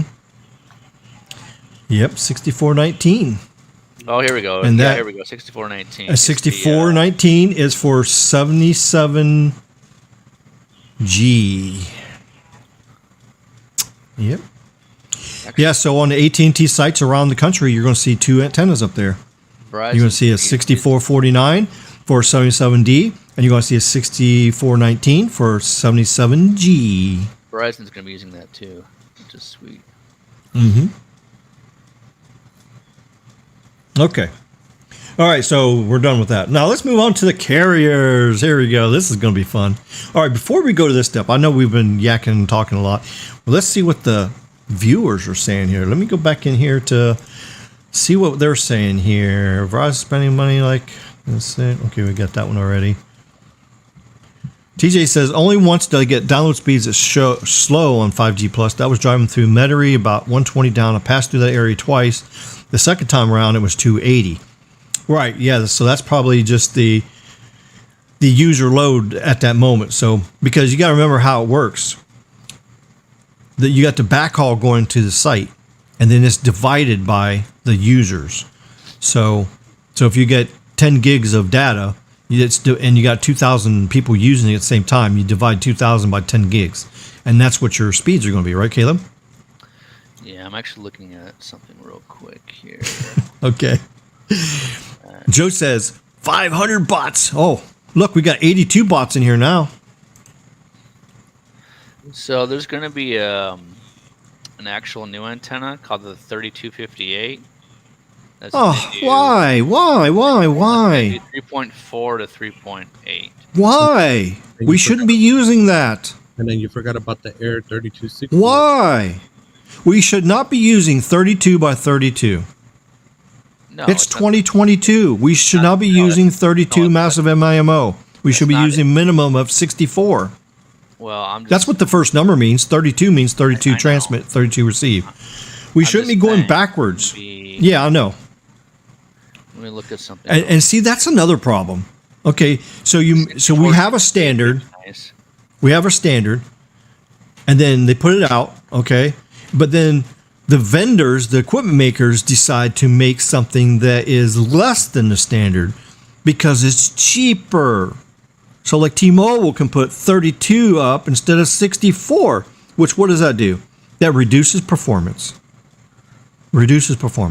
That's not fair to the customers. They need to spend the money on the best equipment out there and put it out there. Same with phones. The phone manufacturers are just as guilty. Look at Samsung.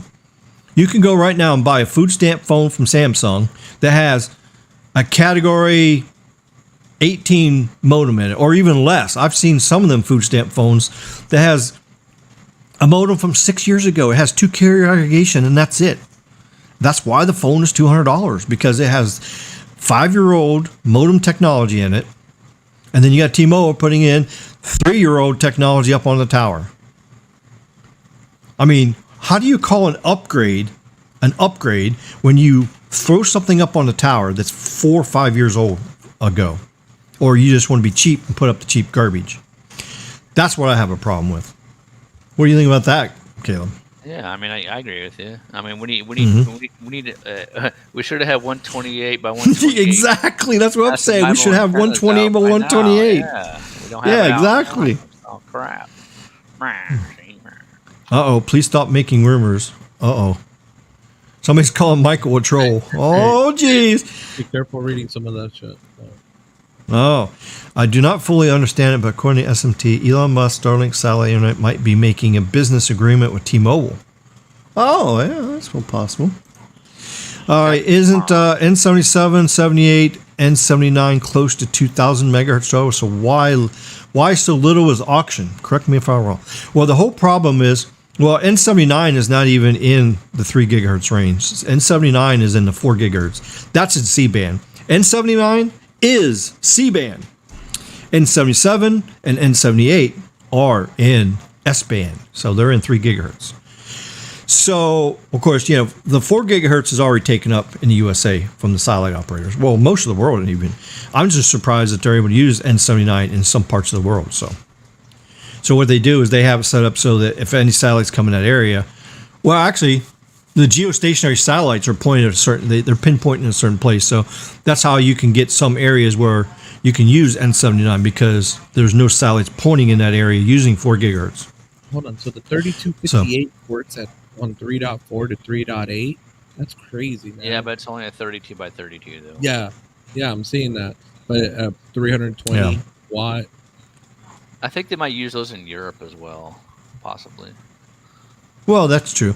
And you know what? Where a 32 like that, which is smaller, lighter, less expensive, an ideal place for that to be is for a small cell. So where you don't need to have the massive MIMO do so much work, but still, I mean, AT&T's putting out small cells out with 2x2 MIMO today. 2x2 MIMO. And 4x4. These carriers are still putting up 2x2 and 4x4 out on stuff. Now, I know that if you're limited to bandwidth, you can't go bigger than that. What's the maximum you can go with 20 megahertz? So if you got, well, let's just say you're licensed for 40 megahertz on band 66. What is the biggest MIMO antenna you can use for that? Is it 4x4? What they've been launching, or can you do 16 or 32? Well, I don't think you can use 16 on 40 megahertz. No, it doesn't work. I mean, on 3.4 and 3.7, they're doing 40 megahertz. Yeah, so why can't we do it? Why can't we do it on band 66? Because you don't have enough bandwidth. So 40 megahertz is not enough bandwidth for massive MIMO? I mean, it's Because AT&T is doing it. Verizon's putting 60 megahertz up. It's basically it's how the MIMO configuration is done, because you can actually put, you can mix your PCS into it if you want, so basically for 40 megahertz you can do 10 on each leg, or you could do like a 20 by 20 or whatever, so that'll be like 2 by 2. It just depends on how you do it. So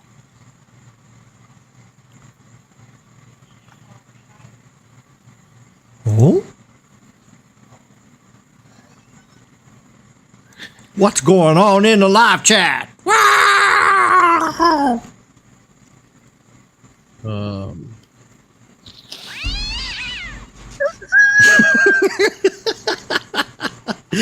Yo, crazy.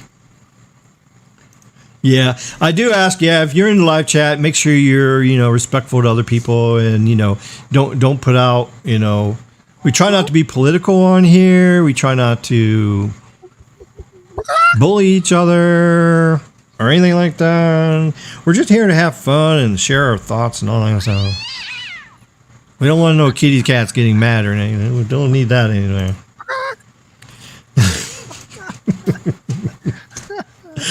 The cell phone bands should not collide. Thanks for the FAA for screwing off instead of doing. Oh yeah, we forgot to talk about that. The FAA and the FCC craziness with that. The only troll that's allowed is me in your neighborhood. Your friendly troll. Yeah. Pinocchio, the friendly troll. Yeah. All right. Let's see. Are you running the mods? You're. I'm gonna watch out on some of those. Yeah. Live and direct. Yes, they need to. Duffer 5G. Let's see. Buffer. You mean buffer 5G? It's in 3 sections, low, mid, and millimeter. Yeah, there's three parts of millimeter wave. Yeah, exactly.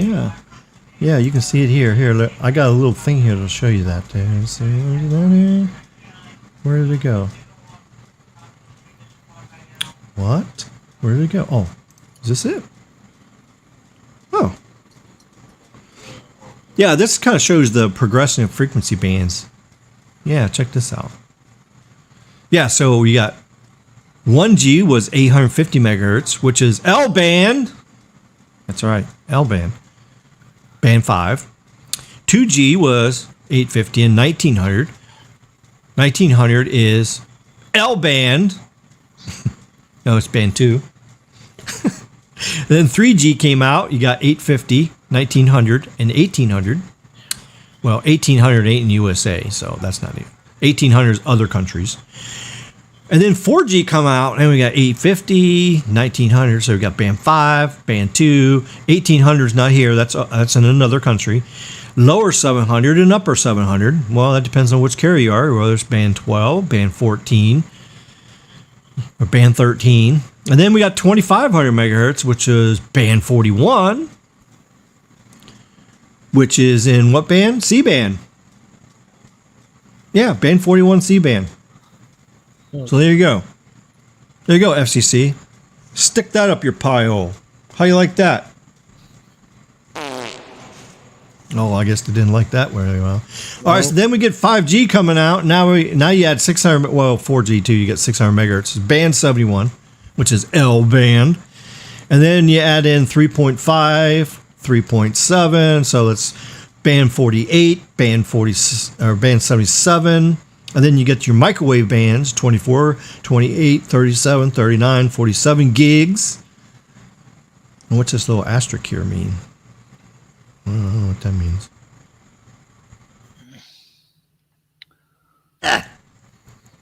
Oh, I had to cough. Yeah, when you add all the 5G spectrums up, it comes up to 6,000 megahertz.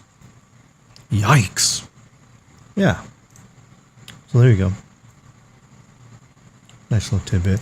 And then this is how we progressed from 1G, 2G, 3G, 4G, 5G. There you go.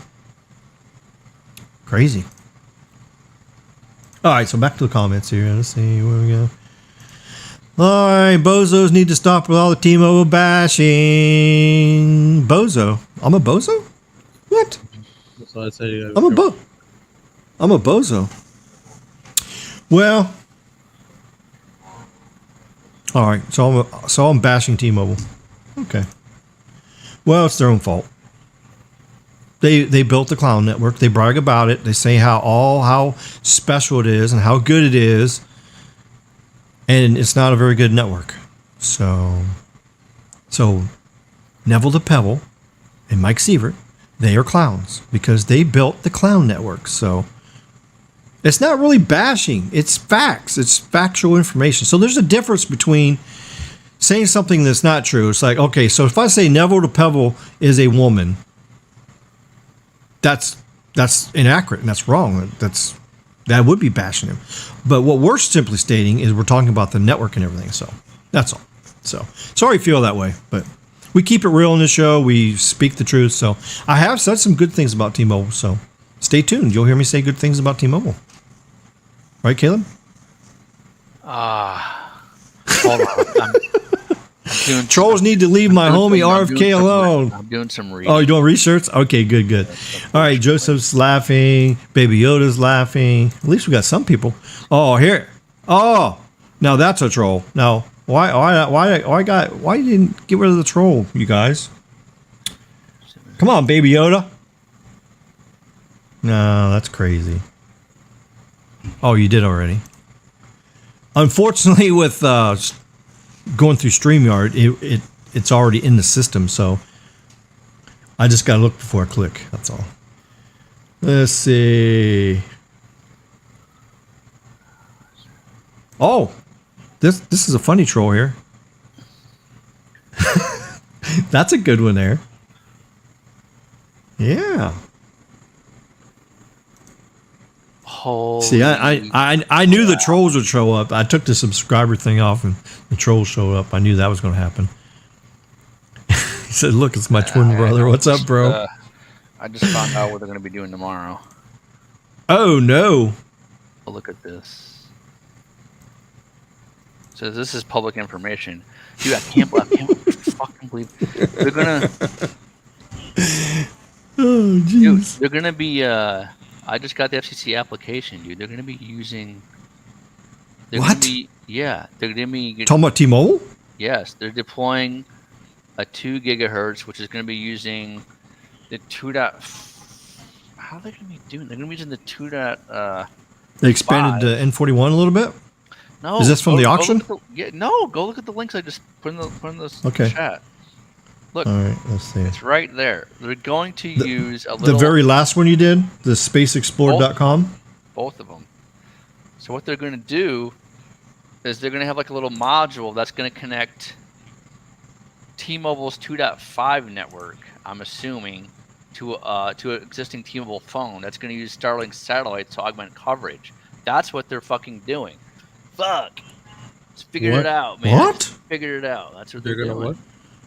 They're using parts of band 41 for Starlink? What? Yep. Going to be now. I didn't even know band 41 was on the Starlink satellites. Are you talking about like future satellites, like the version 3 going up? Probably future satellites, yeah. But But look, what? there's the application right there. But hold on. That's crazy. But they're going to Okay. be using the. I heard that they're going to be using like small backhaul for small cells too. That's what I heard. I don't know if It it's could true. be both. But look at I'm reading this article. It says existing satellites will not be capable of mobile service. So instead, SpaceX stated it will attach new modules to the satellites and produce a small mobile device for use to connect to on the ground. Basically, that would be your T-Mobile phone at that point. Yeah. Yeah. So basically, your T-Mobile phone would get the Starlink service when it can't reach a T-Mobile site. That's maybe what will happen. Maybe tomorrow. We'll see if I'm right. Motherfuckers. Oh, Caleb's mad. Oh, Hey, shit. Do you think I want to engineer this? No. Well, of course not. You don't want to engineer that. That's crazy. That's nuts. It's provision of what's it called MSS, Mobile Satellite Service, in the 2 gigahertz band. Oh, yeah. Yeah, nice. Yeah, I heard about that. What? I think I talked about that a little bit. If you can look at the links I send the private chat, yeah, motherfuckers. Okay. Or you can bring it up, dude. I don't care. I don't give a shit. It's all public anyways. Those sons of bitches. You know. Oh, space it. That's crazy. Oh, I heard. Hold on. So I heard about this. This was we're actually working on this, but on the 12 gigahertz side, N53 to be exact. Right. That's why T-Mobile's pissed. Oh, that's N53. That's the Global Star band. Think about it. T-Mobile can't get 12 gigahertz that Dish has. So what do they do to fuck them over? To fuck the Charlie? They use their 2.5. Oh my God, this is crazy! Wow, that's crazy. Well, here's a question from Mr. Brown. He says, "Why did they only auction off 280 megahertz of N77? Why did they do that?" I might have to be a T-Mobile customer at that point. I don't know. It's just how much. That's all there was to auction. That's all there was to auction. Yeah, that's all they had to auction. Some T-Mobile service. But you got to think when you say N77, the FCC said N77 is 3.3 to 4 gigahertz. So what they did is they named a band 3.3 to 4, but then they auctioned off 3.5 to 7 and made that low power band 48, and then they turn around then and they said, oh, now we're going to do 3.7 to 4 and auction that off, make it 77, even though 77 overlaps band 48. See, that's what we was talking about earlier. That's what the whole problem is. And then you have another 100 megahertz below band 48. Yeah, this is what I was showing you guys earlier. This is what I'm talking about right here. This is what I'm talking about. See here? What you're looking at is the whole band 77. Well, it doesn't quite go down to 3.1. It actually starts at 3.3. I think it's 3.3. It goes 3.3 to 3980. That is N77. So that's what we're saying. It's crazy that they even named it. They should not have named it N77. They should have named it something else. The reason they probably wanted to do 77 is because they want the phone manufacturers to put 77 in there that's already capable of doing 77 in other countries. So they wanted to make it like roaming, like global. That's what I think that was what the intention was. But what the FCC didn't realize is going to cause a problem. It wouldn't have caused a problem if band 48 wasn't there. If their band 48 was really 77 and they just auction off those frequencies separate, each chunk, you could do that. You could do 3.7 chunk, do the 3.5 chunk, and then do the 3.4 chunk. Do all those different chunks and have them all high power bands. That would have been beautiful. That would have been beautiful. But it didn't happen. Then you would have had N77 in the US and N77 international. So when you connect to the international, it's already the same frequency band, the same power range, everything's the same. But they threw a wrench in here, and I think that's what happened. What do you think, Caleb? Yeah, Make sense? Yeah. Man, big mess. Even Apple might do this to get on board with this fucking bullshit. Mm-hmm. Well. Okay. Well, I mean, I'm trying to go through all these comments here. There's so many troll comments in here. Pay attention to the light. All right, 2x4. TJ says, did you determine if the iPhone 14 will have the X65 modem or the X65M modem? All right, on that topic, I've been doing some research on there, and yes, it is called the X65, or it's actually the X60M modem, is what's in the iPhone 13. I was doing some research and when reading what they said in the teardown, and the reason why they had to rename it from the X60 modem, the traditional Qualcomm modem that they put in the Samsung phones, to an SDX60M, is because there is a transceiver in there, a special transceiver that does more frequency switching so that it supports more NR bands, so it makes it more globally ready. And that's what it was. It's more globally ready for all those bands. And For your uplink. Apple is using their own antenna module. Bro. So that's why they have the M on there. It is a modified X60 modem. So it has all the capabilities of an X60 modem, but it's using their own antenna, and it has a special transceiver in it that makes it do more frequency bands. Yeah, more frequency bands On NR and LTE, so it's more globally thing. But as far as the standard on the 60 is the same as the 60. So a 60 is a 60. Then why can you do three carrier aggregation like the 65 on the 60M? On 5G? Yes, you can. I've already tested it on two mobiles. You can do three. I can do the 241 split to 71. I don't know. The X60 modem's not able to do it. That's in the modem. That's not in anything else. And the new iPhone, the X65M, is going to be able to do 4 carrier icon standalone. Mm-hmm. I don't know. I'm still doing some more research and all that kind of stuff there too, but that's what I found so far is the antenna module and the transceiver was, but yeah.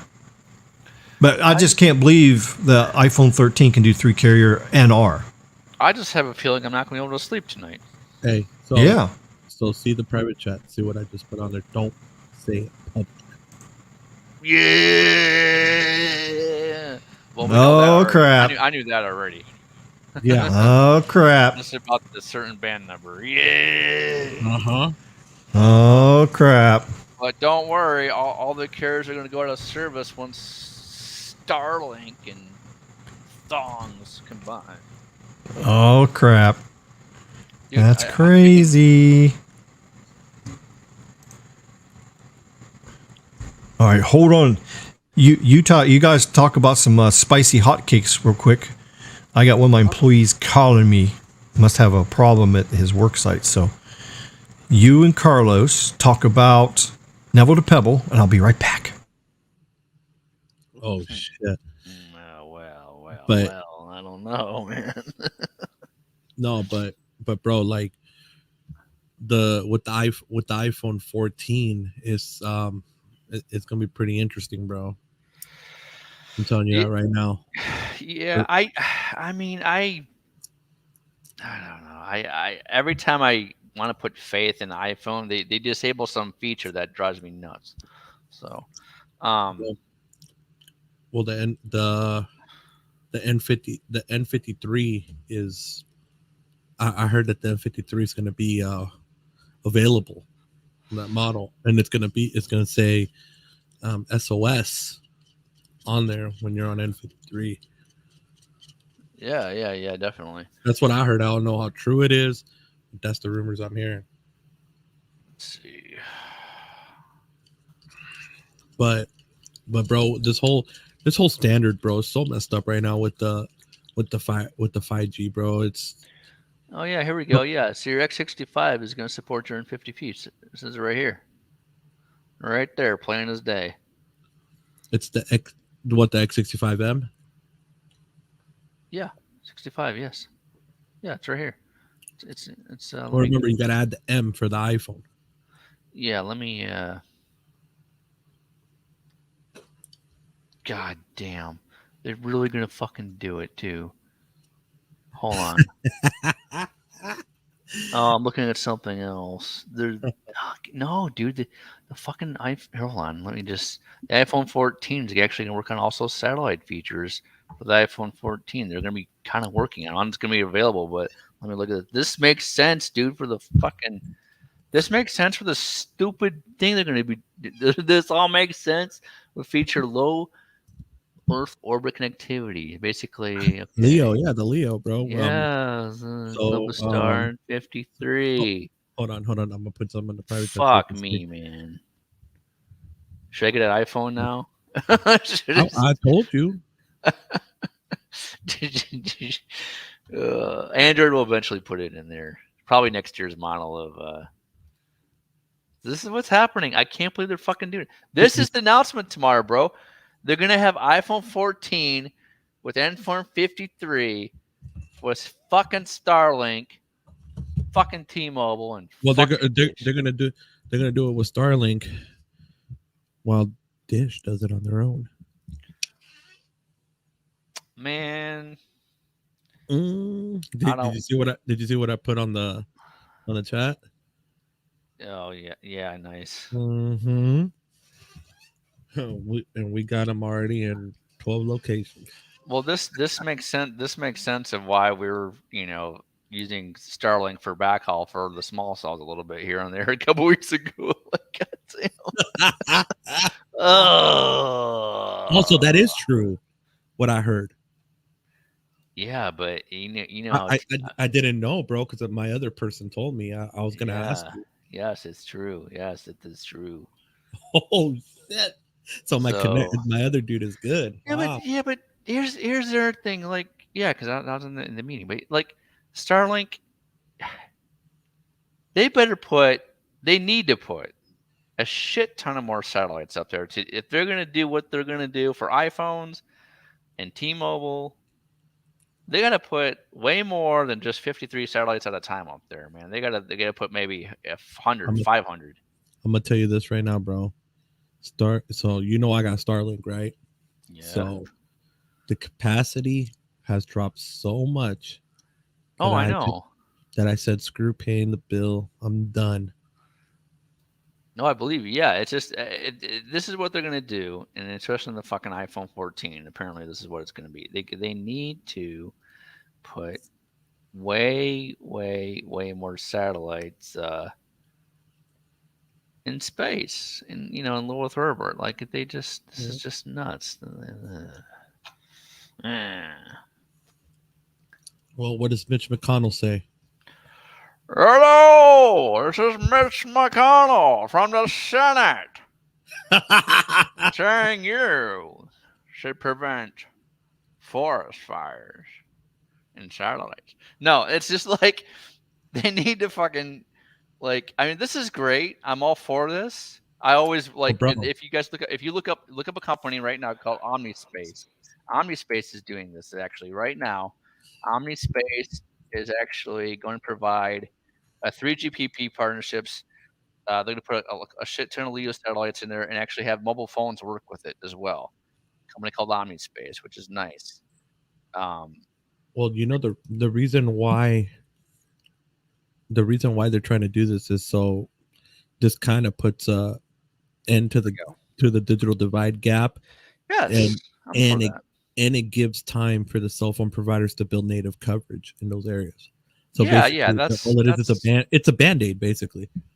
Yeah, me being a space nerd and geek, I would always love I'd love to have that. If I had a phone that did terrestrial and satellite, sign me up. I don't give a shit what company does it first.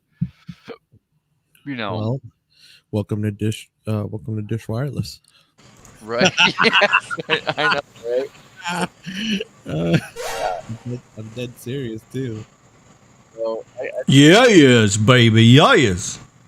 Yeah, so it would be nice to just have. You're right, Caleb. They need to put more satellites. And guess what? You know whose fault it is that there's not more satellites of the version 2 up there now already launched? You know whose fault it is? Shit, Elon Musk. It's the FAA's fault. Satellite hotspot. This is what it's the FAA's fault. because the Starship, okay, is supposed to do the new version 2 satellites, the big satellites, the bigger, more powerful, giant satellites. And the Starship is able to take up 250 of those big ones and shoot them out like a, you know, that little candy thing with the little thing. It was a PEZZ or PEZ or, you know how you open it up and then you hit the button and it shoots out one of those little candies. But that's what the Starship is doing. The FAA turned down the Starship from being launched in Arizona. They said, "Oh no, it's going to hurt the environment. It's going to hurt the environment when it goes up because it's a big rocket." So they denied them. So guess what they're going to do? They got to move it and put it somewhere else. So now the rumor is they're going to do it in Cape Canaveral, maybe, where they're doing the Artemis, the big rocket over there. So that's the thing. That's the delay right there. The problem with this too, bro, is what really pisses me off about it is that you've had people waiting for years to get connected on the Starlink system, and for them to sit here and make priority for a damn cell phone provider, bro. Like, that's so fucked up, bro.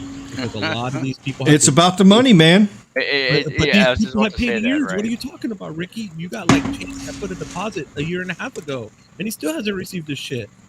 Yeah, exactly. A year and a half. That's why we made that live stream. I think. Yeah, if y'all missed that live stream, go check that out. Yeah, bro, I blew the whistle on Starlink. He put the satellite. Yep. He put the deposit on the satellite in February of 2021. I know. We're already in August, bro, of 2022. Like, that's so messed up. You got people waiting, and you're telling me that this bastard here is going to be doing T-Mobile, this with T-Mobile, bro, to stay here and get some brownie points to be able to suck some nuts, bro. He can go eat a left dick, bro. Like, that's messed up, bro. All these people that are not connected. I'm sorry, bro. That's right. I'm with Sneed on this one, bro. Like, this screws up the people that really need that connection, and they got. That's right. Do you think Elon Musk cares about people that don't have broadband? No. He's more powerful by he wants to get to Mars. He wants to get off this planet because he knows we're going to be a big mess here. Oh yeah. It's going to be New World Order here, and can't talk about that. Forget about that. Oops. Oh shit. See what you guys did? Bro. YouTube's going to get me now. I'm really YouTube's going to kill. I'm not kidding. I'm starting a politics channel. Oh God, that will last a day. They'll ban you and shit. Well, crazy. I mean, it lasted for freaking politics extremists, right?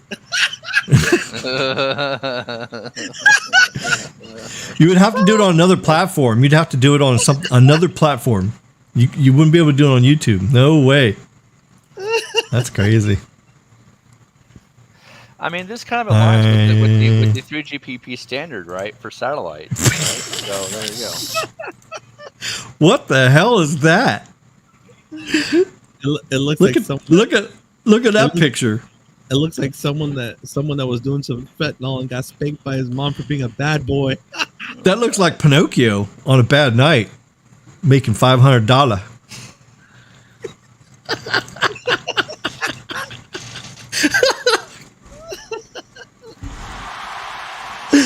Oh, jeez.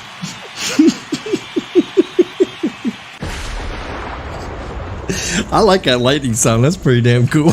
I know, bro. The soundboard is amazing, bro. Bro, look at what this look at what this that. Oh God. Yeah, bro. Damn it! All these damn trolls. Let's see. Yeah, don't forget to hit that like button and consider subscribing. Don't consider it. Subscribe, damn it. Coño! Anthony says, I love you, Ricky and Zero Code. Don't forget man. Carlos. Give Carlos some love. Oh, shit. All right, 6,000 megahertz of 5G. Have a great night. All right. Oh, we got a super chat. Look at that. Stephen Smith, $19.99. Well, thank you so much there. That's going to go straight to my StreamYard account. Yeah, I'll pay for that. Thank you so much for the super chat. All right. I did a good show about a month ago. He was required to say only positive, nice things about T-Mobile. We, your viewers, know you cannot stand them. Got that right. I try to do my best. I'm trying to be good, you know.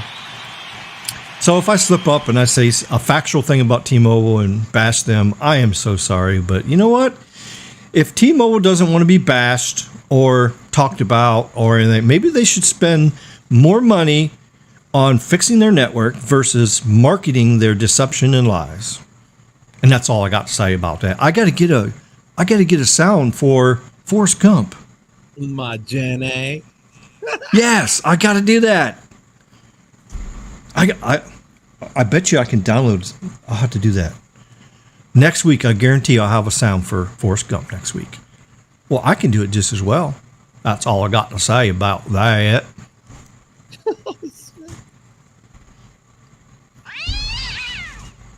Oh, shit. It's crazy. Spend that money, T-Mobile. Spend it. There you go.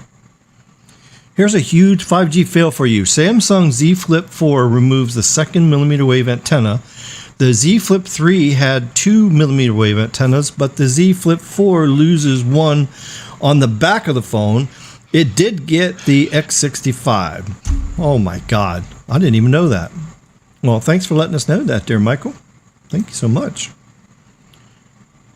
Uh-oh. That's a troll right there. So the troll is saying lying troll. Okay. How do you, the troll, Christopher Gee, say that somebody else is a lying troll when you're really the troll? Mm-hmm. Yeah. I'm sure Baby Yoda banned him. See, I'm going through the comments on StreamYard here. It doesn't. If it's banned, it's still here. So that's why I just got to start.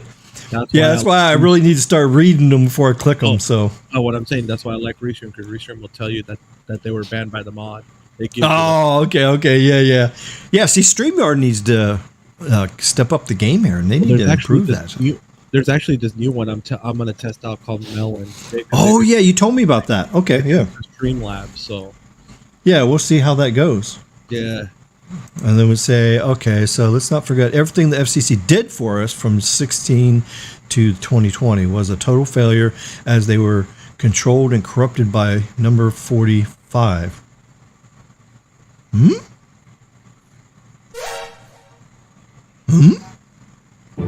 Corrupted? No. Come on now.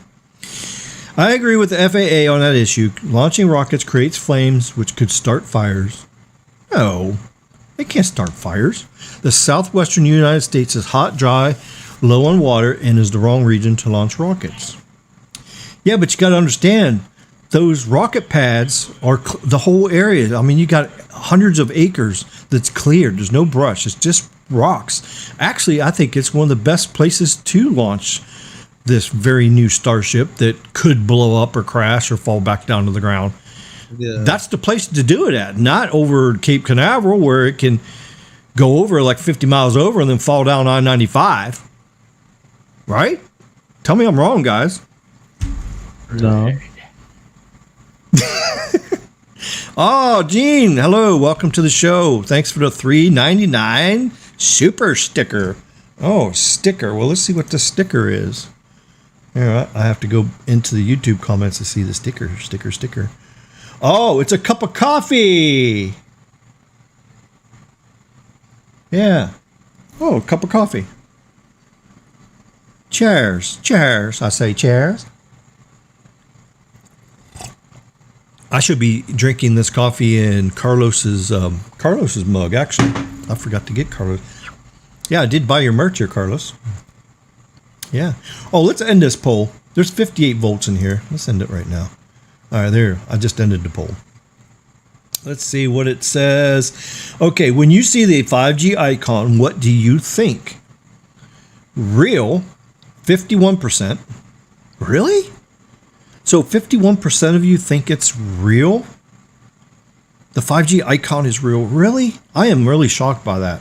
I'll be right back. 48% of you says it's fake. Wow, I am really surprised at that. Really surprised at that. That's shocking. Very shocking. Oh shit. That's pretty damn shocking. Okay, so let's see what else we got here. We got the super sticker that we got. Hello from Hometown PC. Yeah, welcome to the live stream. Glad you stopped by and say hi. Oh, Zero Cool, give me $1. Well, thank you, Zero Cool. Yeah, that's nice of you. Thank you for the super chat. So what do you all think about the new Dish Network in the new towers? The new Dish Network in the new towers. Are you talking about the new technology?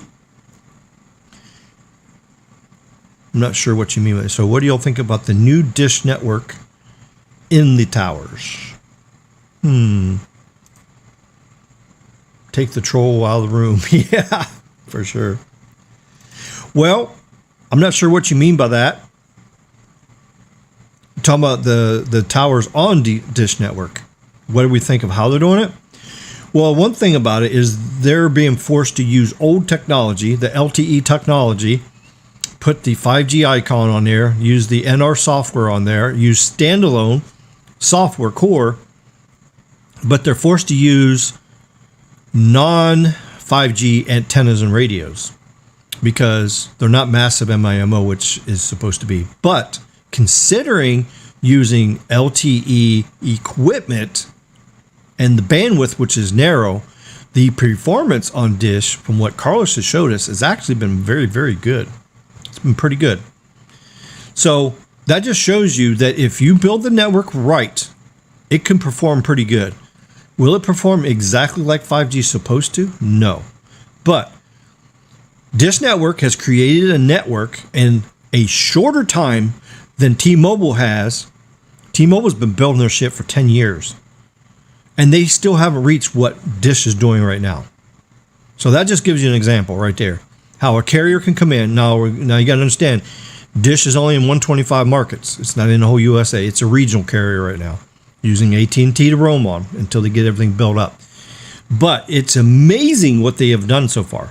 Now, when you add N48 and you add N77, well, I don't know if Dish got any N77. I don't think they did. N48 or the 3.4 gigahertz. I know they got that. So when you add 3.4 and the N48 and you add those two together and you throw up a little bit of millimeter wave up there too, then Dish is going to be rolling out pretty good. So 5G is nuts. So just clarify what you mean by that question, because if we've taken it the wrong way. So let's see. Question for Kelly. How important is that second millimeter wave antenna? Oh, I know what he's going to say. Yeah, important. I mean, I didn't know. I mean, I'll have to check the Z Flip 4 and see if that's even correct. So you got to understand millimeter wave. You got a huge jump in bands because you're going from 26, 28 megahertz or gigahertz on the one band, and then you go up to 39 gigahertz on the other. And so that's like 10 gigahertz higher. It's like jumping a big old pond. Yeah, so it's like crazy. Uh-oh. That's like a skunk ape from jumping from one tower to another tower. They're too far apart, you ain't gonna make it. That's for sure. So what do you think about the new Dish Network and tennis going up on towers? Tennis? You meant tennis. Oh, antennas going up. What do you think about the new Dish Network antennas going up on a tower? Yeah, that's kind of like what you just asked there. Yeah, the antennas are LTE antennas. They're just configured for 5G. It's basically fake 5G. So, yeah. But it is a true standalone core. But the hardware is using LTE stuff. So, let's see here. August 29th will be the Artemis SLS. Yeah, so that's the other big rocket going up. That's going to be for the moon mission. It's going to fly around the moon and then come back before they put astronauts on it and then send them back to the moon again. So it's a test flight, I think it is, yeah. Real 52. Real 52? Mm-hmm. From Cape Canaveral. Yeah, yes. Okay, we got You launch fireworks, rockets where the ground is green or soaking wet like a swamp. So if an unpredictable accident happens, the area will be fire resistant. Well, that is true to a certain point, but you got to remember how hot rocket fuel burns. It's kerosene.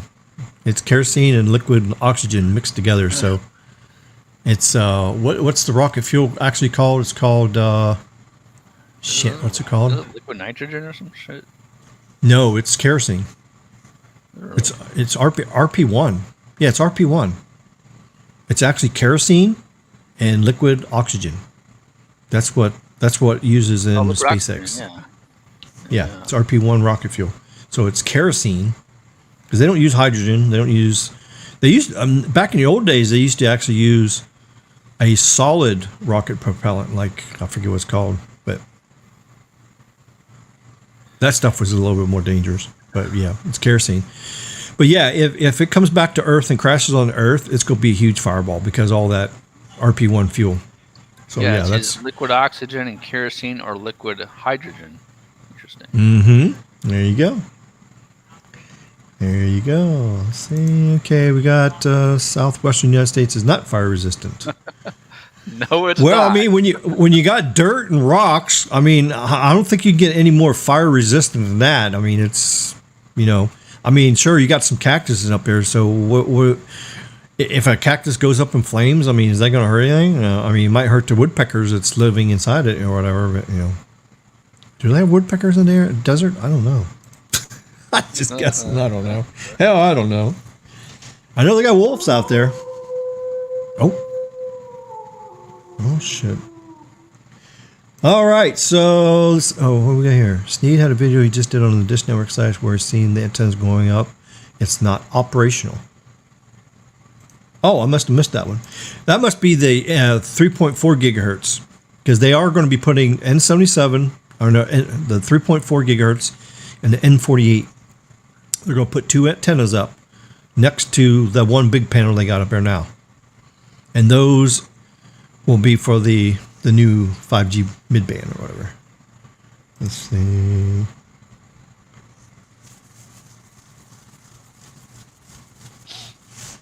Okay. All right, so let's go back to the topic here, finish this up. We've been live for 2 hours and 23 minutes. Holy crap, we got 34 people still in here. Wow, that's pretty amazing. Okay, so the next one we're going to do is carriers. I guess Carlos has got a phone call or something. Must be. All right, carriers. Putting money before customers. Does that happen? No. Does carriers put money before customers?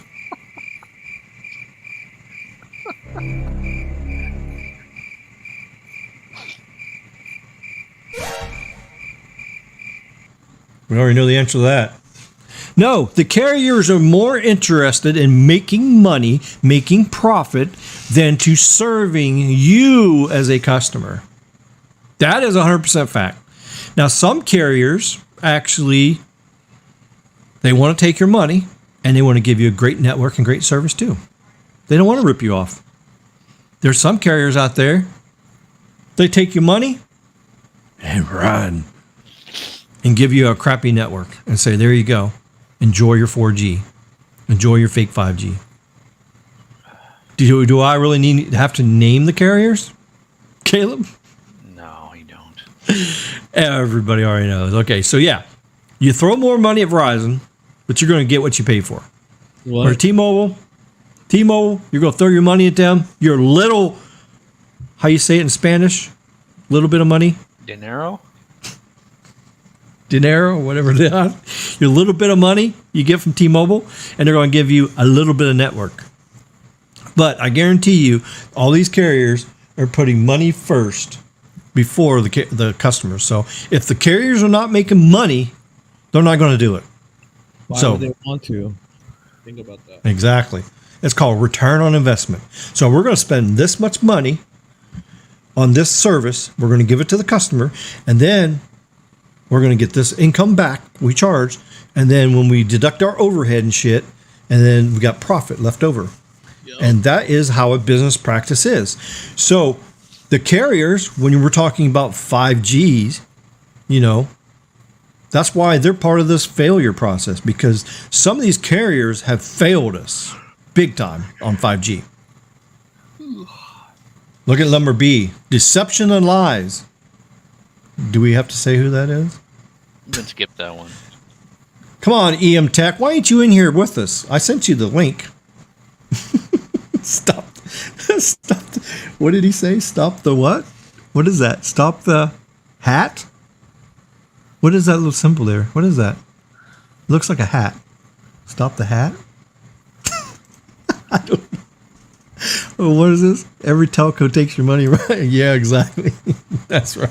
So, yeah, that's right. So it's money first. So deception and lies. False marketing. So what do you guys think about this so far? What do you think? Do you think the carriers put money before their customers? What do you think, Carlos? Do you think the carriers put money first before the customer? Of course, 100%. Yep. What do you think, Caleb? Think I'm right? Oh, yeah. Yeah, I do. Oh, I see what he's talking about. He's talking about stop the cap. Oh, we're talking about like the data caps, I guess. Yeah, the data caps. Tricking customers into paying big bucks for 5G phones when 5G is fake and not really ready. Yeah or nah? What do you think, Caleb? I mean, this NR standard that gets us to standalone. I think getting there early, knowing how it works, is better than just doing like a jump from 4G LTE to standalone 5G. It's good to have that NSA gap in the middle too. Without that, you can't get there without the transition. I understand that. Right, yeah. Yes, right. That's what I'm saying. But why would a carrier be pushing out 5G phones when they don't even have 5G yet? Might as well just call it, hey, we got some NSA phones for you. But what I've been saying for years is this. The reason to buy a 5G phone is to get a better LTE modem for your current system that's already out to perform better and have it future-proof for 5G when it really does come out. What do you think about that, Carlos? I'm going to lay in my nice, comfy beanbag right now.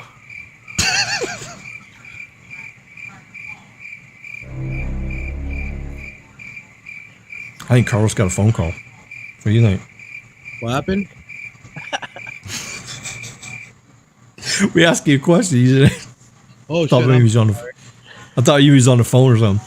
No. What did I just say? Okay, we're talking about tricking customers and paying big bucks for 5G phones when 5G is fake and not really ready. Oh yeah, bro. They're deception and lies with that, bro. They're trying to get everybody on a 5G phone for no freaking reason. And then I said on there, the only real reason to buy a 5G phone is to get a better LTE modem. Yeah.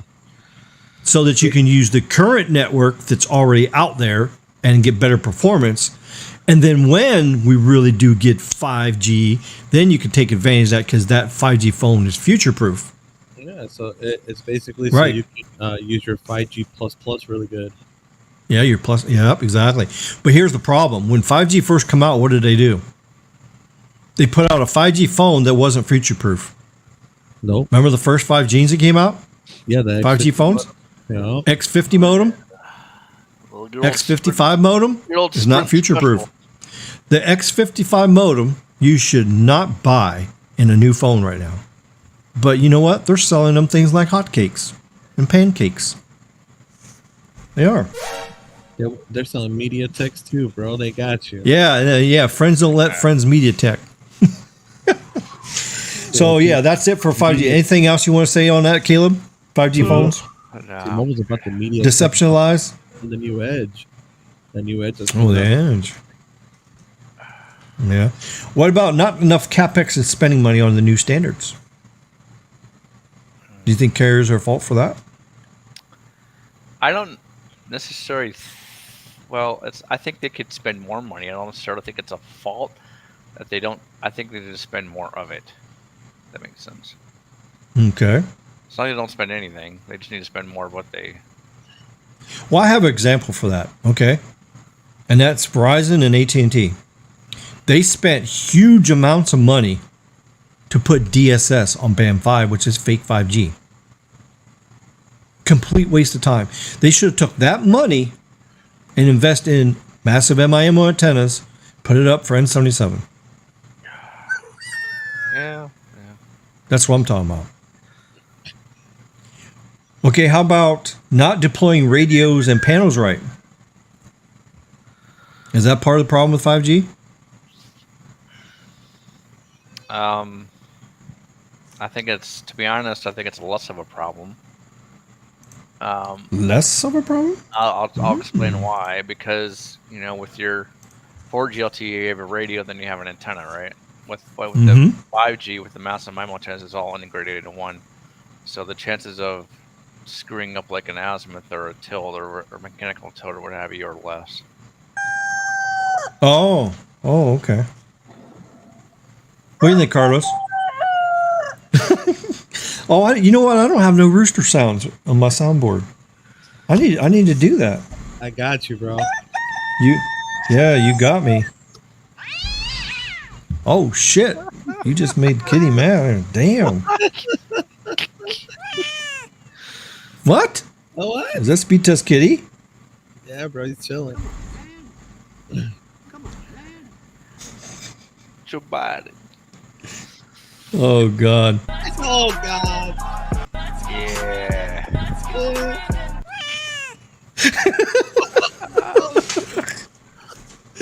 All right, so not optimizing the site right. Do you think that's a problem with 5G we got? Not optimizing the sites right? Well, we already know AT&T's having some of them problems right now.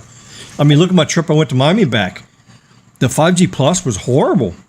I think The optimization is horrible. Now, Verizon had a few sites like that when they come out, but see, they wait until they optimize it, then they light it up for the people to use. See, there's a proper way of doing it, and there's a not proper way to do it. The way I was taught how to do it is to optimize. You don't just, you can optimize the site, but you don't let me try to explain this. You can optimize the site, but you don't optimize it for the whole entire area. You wait till there's density. You wait till there's fill-in sites for handoffs. You know what I'm saying? Yeah. That's how you do it right. Density, baby. Density. Yep. Called Density. clusterization.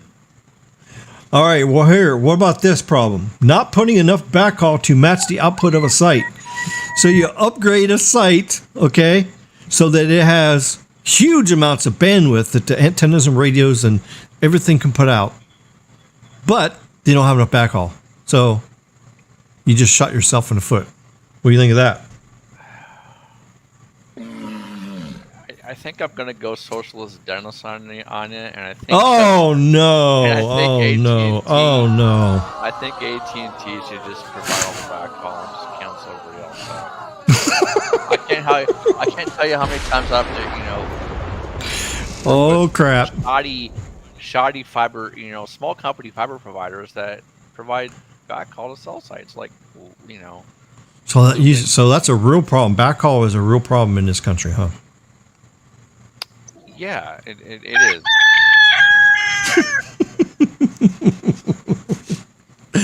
Oh, snap. What about 3G shutdown delayed 5G core rollout? Do you think that's true, Carlos? Honestly, this is how I think it should have been done. It should have been done the same way as they're doing it in Europe. Don't turn off the 3G in areas rural that you still don't have density and enough tower sites. Turn it off in urban and suburban, no problem, because the density's there. You got everything good. But in rural situations, they should not have turned off the 3G until they had LTE overlapping coverage to cover those areas. Then you shut it off in those areas. Well, I noticed some comments in Twitter when we was talking about this the other day about this topic. And the biggest complaint everybody has is that they're launching 5G services in the USA, and there's areas of the country that don't even have LTE yet, or good, reliable LTE, or they have no service. They're at their house and they have no service. So how can somebody put up a 5G on a place and leave these people hanging. And it all goes back to what we already talked. Starlink. It goes right back to the top of the list. Putting money before customers. You got to remember, if you're going to build a $3 million tower in a rural area where they don't have no coverage, $3 million bucks. How many years is it going to take for them to get their $3 million back from revenue from new customers from that area that has a population of like 2,000 or 3,000 in that county? Mm-hmm. 6 years. Waiting. 6 years, bro. A long time. So that's money thrown out the bottom. Now, if you build a $3 million tower where there's a population density of 50,000 where that tower is, how soon are they going to money back? A lot sooner. Within a year? Yeah. Yeah, so there you go. So that is the reason why it's slow to develop the unpopulated or low populated areas, because there's no. And that comes back to the whole thing of why is Starlink getting involved into handsets? Right? I cannot wait for tomorrow. Am I right or what? What's the return on investment to offload your traffic for 1,000 people in the middle of nowhere in Noble, Tucky? Throw a little chunk of change to Starlink. Oh, here, Starlink, here's a couple grand a month. If you'll just take care of these 1,000 customers that's in the boonies, they won't move into the urban areas. Right? You want to live out in the middle of nowhere by yourself, but you want service. And that's how they're going to do it. Yeah. They're going to use satellites. I mean, Starlink is getting, but there's so much congestion. I heard you guys talking about that when I was on the phone call. You said congestion. In a you got rid of your Starlink, Carlos? You got rid of it already? Bro, Turn it off. I said, you know what, Mr. Felon Tusk. I don't feel like being a felon anymore. Oh God, that's funny. And I'm gonna give you this one right here. And I'm out of here. I ain't Elon Musk. I think he's really going to miss you. I think he's going to miss you really bad. He's going to miss you like Del Taco. No, I don't feel like being in the toilet, man. That's right. All right, so we got that done. Anything else you guys want to add on carriers? Anything else you want to add on carriers? Nah, dude. No? Okay. All right, let's do 3GPP. Let's do that one next. We've been live for 2 hours and 38 minutes. We got 30 people, real people in here? Oh, wow. That's pretty good. All right, so 3GPP. Delay in the release of the standards. Do you think that's a good thing or a bad thing? Was that yours? Or was that mine I wrote down? That was yours, wasn't it? I think that was yours. I think you made that suggestion, actually. I did? I think so. I don't know. I think I don't think necessarily they're necessarily like delaying their standards per se, but the delay is on going from 3GPP to the OEMs, if that makes sense. That's why. Okay, yeah, that's why I wrote. Oh, okay. The equipment makers. Yeah. Yeah. Yep. So basically, the delay is from the 3GPP standards going to the OEMs, like no. Right, to the equipment makers. Right. Okay. So, what do you think about that, Carlos? What do you think about the standards, 3GPP? Of course. Do you think it's usually equipment manufacturers? So, like the tower sites are able to do some, but then you got the damn handsets that can't do it, or vice versa. You got the handsets now that can do stuff, but the damn sites can't. So it literally comes down to equipment. Equipment's the whole holdback. Mm-hmm. Yeah. They got to make the standard first, and then once the standard's out, and then it's official release, because a equipment maker is not going to make equipment if the standard's not there. Because if they change the standard and you already spent $1 billion on the equipment, nobody's going to buy the equipment because it doesn't meet the standards. So they have to, yeah. Officially release these nuts. Michael says RFK is ignorantly blind to all the fires that happen every summer here in the Western area. Well, I'm not blind. I know they happen. They happen in California. They happen where there's vegetation, where you got brush and trees and no water, and you got fires. I understand that. Yeah, that's true. But and in Arizona, where this launch site is, there's no water there anyways. A quarter of an inch a year, and everything's already dead, and there's nothing that grows there except for cactuses and stuff. So that's what I'm talking about. So, all the fires, Mike. so we're not talking about putting this Starship rocket in California, where it's the tinderbox of the United States. Yeah. That's so your statement there doesn't even match what you're saying. So yeah, I'm ignorantly blind about the desert. Well, I know about the desert. So, yeah, the FAA was crazy for blocking him from doing that. It's the FAA. I mean, how does the FAA stop a rocket from going up? I mean, out of anywhere in the United States, that's the best place to put up a rocket. Well, out in the middle of nowhere is in the desert. Well, there's no vegetation. There's no nothing. So again, the FAA has screwed us over. They screwed us over with N77. And now the FAA is screwing us over of getting more Starlink satellites up. Yeah. F the FAA, right? FAA. Yep. Says stop the cap. Stop the cap. The song from Michael Miller's song, Come On, Take Your Money and Run. Come on, take your money and run. That's pretty funny. Sorry, I've not been in the live chats. I've been running a lot of 5G testing on the towers and putting it up on my YouTube page.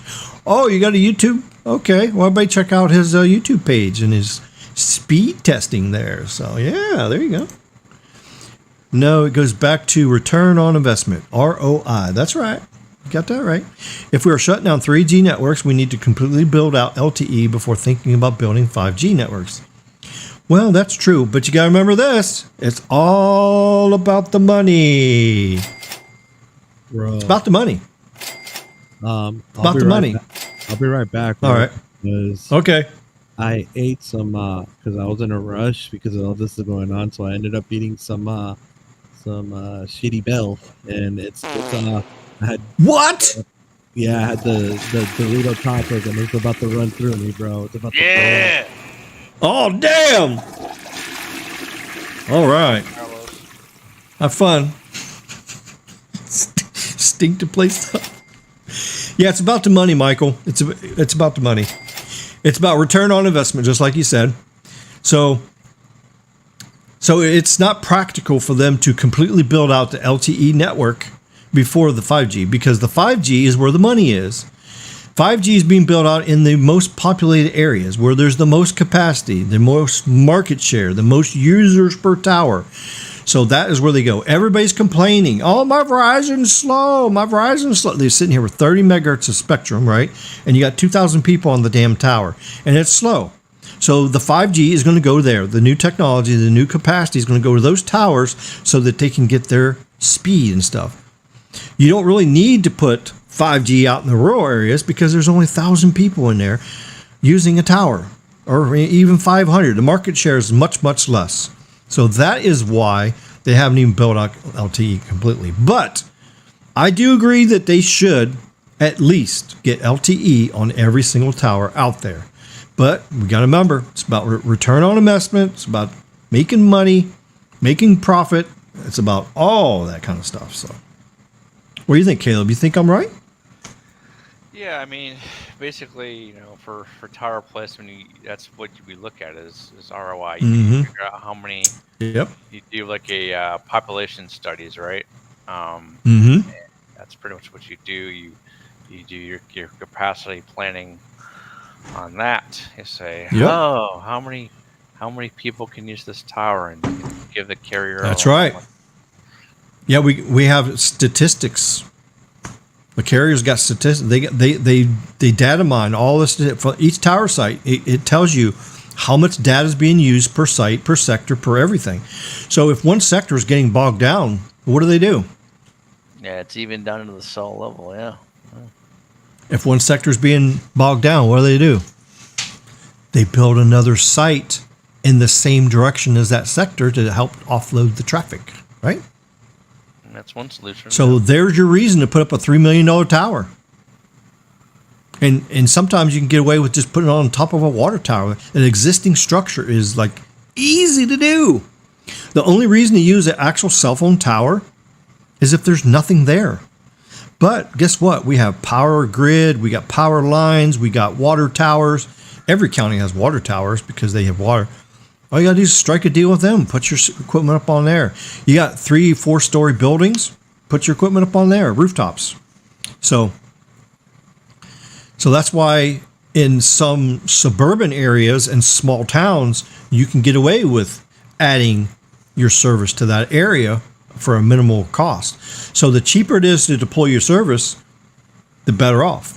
But the only thing is, the low sites like that only has a small range. You only get 2 or 3 miles. So you can't cover the whole area. Whereas you put a 350-foot tower up there on a hilltop that's already 300 foot above the surrounding areas, now you can broadcast that shit 15 miles. EMTech says carriers don't have the same access to spectrum here in the U.S. That's true. Well, that's part of the FCC failure we did earlier, for sure. European carriers can leave 3G on because they have significantly more spectrum at their disposal. Exactly. Very well point taken there. Yes. FFA,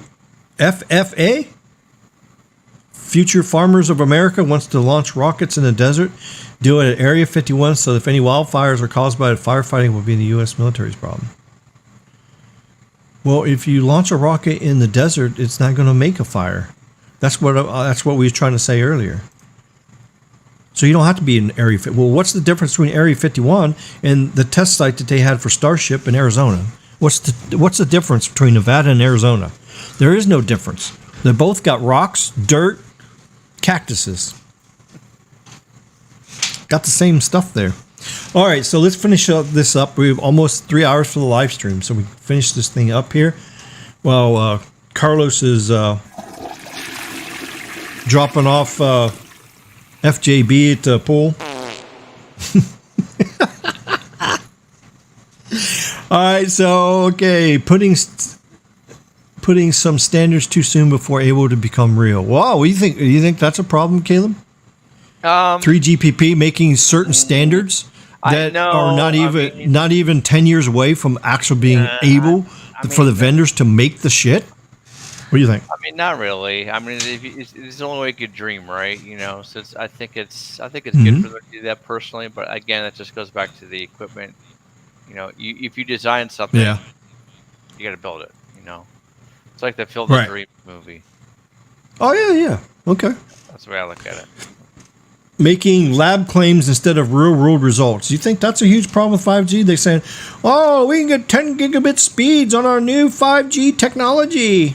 In the lab, I think it's good to test in the lab, but not to advertise what's in the lab. If that makes sense. Exactly. You don't build your standard on what you did in the lab. And who is the number one carrier that does that shit? No comment. Mm-hmm.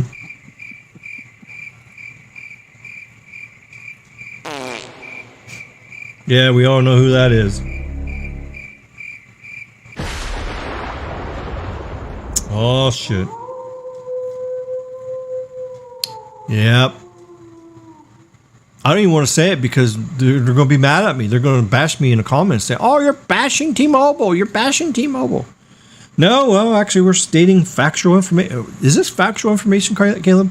Or is it deception and lies that we're saying? That's pretty much. It's factual.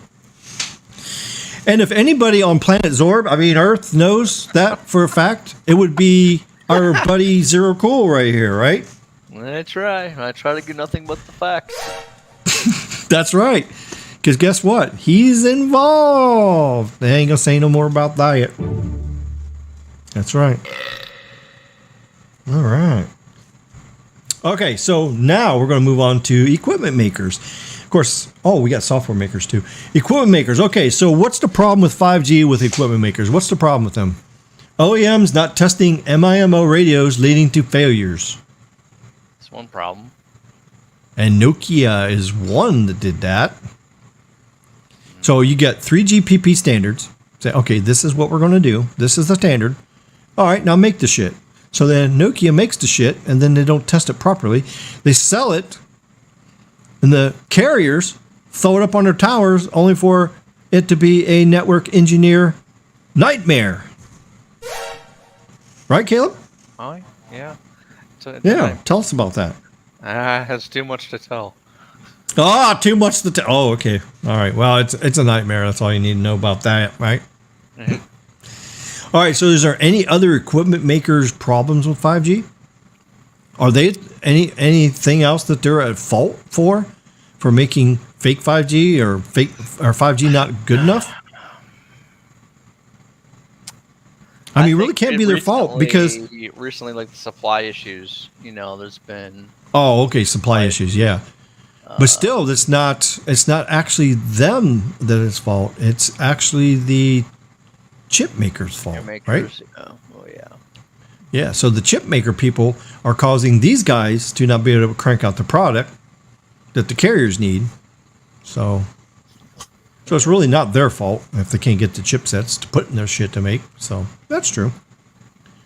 So is there anything else equipment-wise we could think of? I mean, this is the only thing we could think of. I mean, they're working with what is 3GPP approves for them to build, and then they build it and they put it out there. But if the carriers still want to put up 4x4 shit up on the tower and then put a 5G icon on it, I will say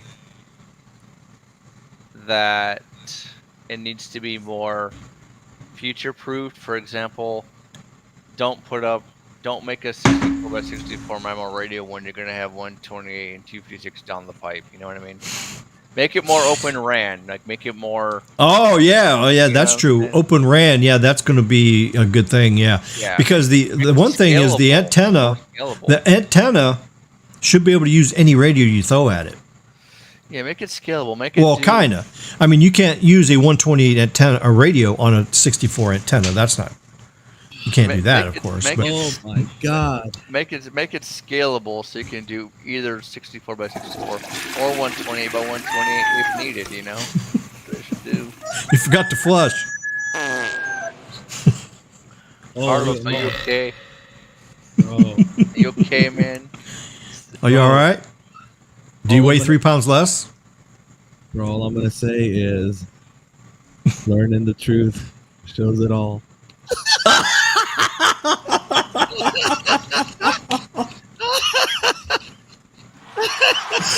Oh shit! You already know. You know what? So you already know Pinocchio's going to be mad. That's. Oh my God. That's crazy. Oh, wow, that's cool, bro. That's cool. Pinocchio's going to be mad. No, that was cool with the sound effect, bro, when you hit the drum. Hey, Pinocchio, guess what? You're fired. I'm about to get him fired out of the job. Just watch. He You're wants fired. to sit there and talk shit. I'm about to make sure about You're that. fired. Best believe. Oh, he going to be mad. I lawyers else too. He's going to be mad.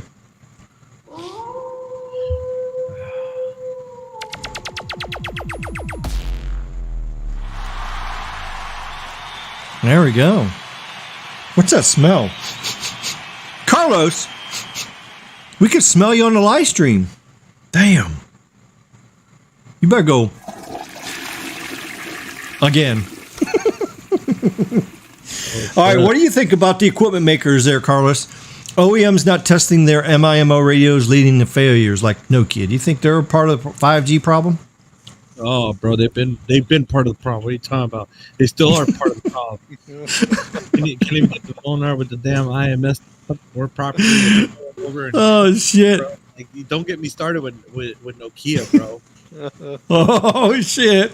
Oh, now All he right. knows. Now he knows what a fucking headache they are. Welcome to my world, Carlos. Yeah. So what about software makers? You think software makers are any blame for 5G failures? What do you think there, bro? Hello, Josh. Yeah. Yeah, they kind of are. The difference between Area 51 and other parts of the desert, who owns the land, who is responsible for emergency service, police, fire, ambulance, paramedics to protect the land and the people. Well, Yeah, I mean, in Arizona, you got 100 acres, okay, there, and then your launch facility site they got private people there that's at that launch facility that's take care of that. So there's no it's the same services provided there in that private launch area as there is in Area 51. It's the same thing. So it's not even really a point. All right, what about software makers? What do you think? Do you think they're at the fault for like handoffs between cell sites to cell sites? I mean, Recognizing better optimization for on the Android and on the iPhone side. What about your phone says you got 5G, but then when you go in the service mode, there's no NR in there? Right. It's a little crap like Whose that. fault is that? Is it software's fault? Is it the hardware's fault? Or is it the carrier's fault? Or all three?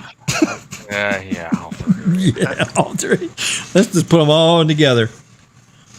Let's put all the cats in the bag and then see who wins. Oh shit! They're pissed. Yeah, they're not very happy. It's like, get me out of here. Well, that's crazy.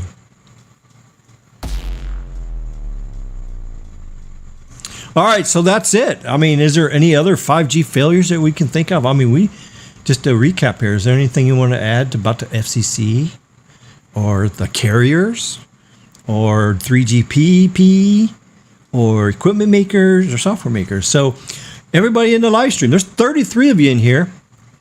I mean, you could all talk. You can all chat. So post in here your comments. Is there any categories that we forgot? Is there any sub points here that we forgot about? Of course, I did set it to anybody earlier. Let's open it up again. So here you go. Hopefully you subscribe to my channel. But here now, anybody can chat. You're not chat restricted now. And of course, I know I'm ready with the hammer this time here. I'm just like, I'm going to drop the hammer on some trolls that come in here, make them mad. So there you go. There, I just opened it up. So out of the 33 people in here, do you have a question about 5G failure? Do you think we missed a category? Do you think we missed a point in here? So we want to hear from you guys, and we're going to talk about it here. So Michael says, how about this 5G fail? What is better at millimeter wave 5G? The Z Flip 3 with the X60 modem with 2 millimeter wave antennas, or Z Flip 4 X65 with only 1 millimeter wave antenna?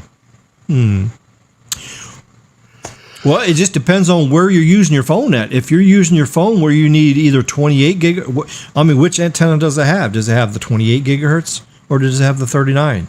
What service are you using?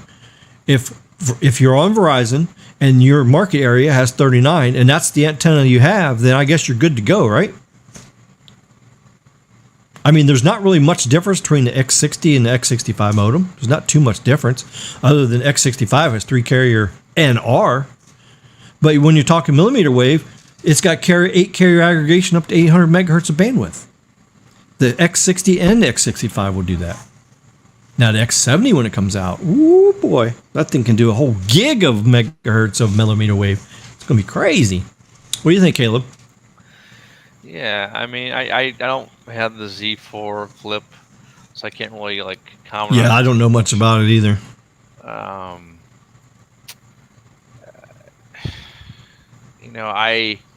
I think the flipping option is the only thing that's cool about it. But you gotta have room. You gotta have room in the phone. If especially That's flipping crazy. Yeah, especially if we have like Starlink up the wazoo. It's not going to work. Oh God, yeah, got that right. What do you think, Carlos? What do you think about this? What do you think about this combination here? X60 with 2mm wave antennas or X65 with 1mm wave antenna? What do you think? Can you believe this is even happening? So which one? I'm sorry. The X60 modem on the Z Flip has 2mm wave antennas for both bands. The Z Flip 4 X65 only has 1mm wave antenna. Of course, he doesn't say which one it is, whether it's 28 gigahertz or 39 gigahertz. But do you think this is a failure? That they're not putting the correct hardware in phones? It is a dumpster fire. Dumpster fire. Okay. Well, there you go. Dumpster fire. All right. EM Tech says failures and wireless can be stemmed back to the FCC and how they allocated spectrum in the beginning. Yep. That's right there, top of the list. That's exactly what we said right here. Yep. Absolutely. And then 5G is like a newborn that was born premature and underweight. Do not expect the best. Well, the thing is, a premature born baby is an unexpected and uncontrolled thing. You can't control it. But what can you control is how you deploy 5G. What do you think, Caleb? Yeah, just deploy it properly. I mean, yeah. I mean, the analogy I can understand. Yeah. I see that, but actually that doesn't apply quite exactly to this 5G stuff, though. But the 8 Gen 1 X65 combo has much better thermals. RF performance will still be the same. So the X65 is in the Samsung S22. That's what X65 is in right now. That's already out. The S23 is supposed to have the X70 modem coming out. And the iPhone 14 is going to have what in it, Carlos? That's right, an X65, the same modem as this year. The same modem's in the 13. Well, no, actually, it's got an X60. It doesn't even have an X65. iPhone 13 has. Oh, the 13 is 60. It has a 60M. Yeah, it has the modified antenna and the modified transceiver in it, so it can do more bands and stuff. But I don't understand how they was able to make it do 3-carrier aggregation when the hardware can't do it. An X60 modem cannot do 3-carrier aggregation. So how did they modify Qualcomm's hardware to do that? I don't know. I have to take a deep dive on that and try to figure that out, but I have no idea how that is even possible. That's like saying I'm going to take a V6 and I'm going to make it run on 8 cylinders. It's a V6, but it has 8 cylinders and 8 spark plugs and 8 fuel injectors and all that. Can't do that. It's disappointing that Snapdragon 8 Plus Gen 1 doesn't have the X70. Oh, you're disappointed. Oh, well, I mean, it wasn't ready. The X70 modem won't be ready until 2023. And that's the reason why the X65 came out for the S22, because it wasn't ready yet.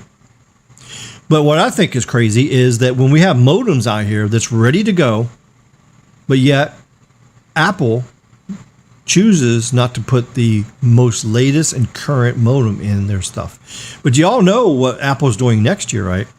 In 2023, Apple is making their own modem and antenna module all together. They're making their own stuff starting next year. That's what the rumor is.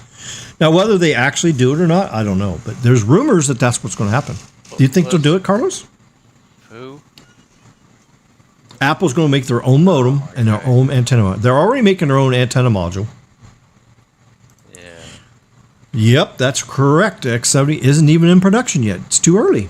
It won't be in production until about October, November. It'll start being produced, and then it should be in the S23 Ultra when it comes out. And then, wasn't it announced before the 8 Plus Gen 1? Weird scheduling. Yeah. Yeah, I hate this new processor. 8 Plus Gen 1, 8 Plus Gen 2, 8, I don't like your new Qualcomm. I liked it better when they just made it a 3-digit number.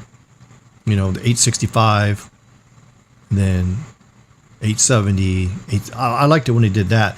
And then when they put a number between it is when it's like the watered down version they put in an old phone. So instead of being an X65, they say X63.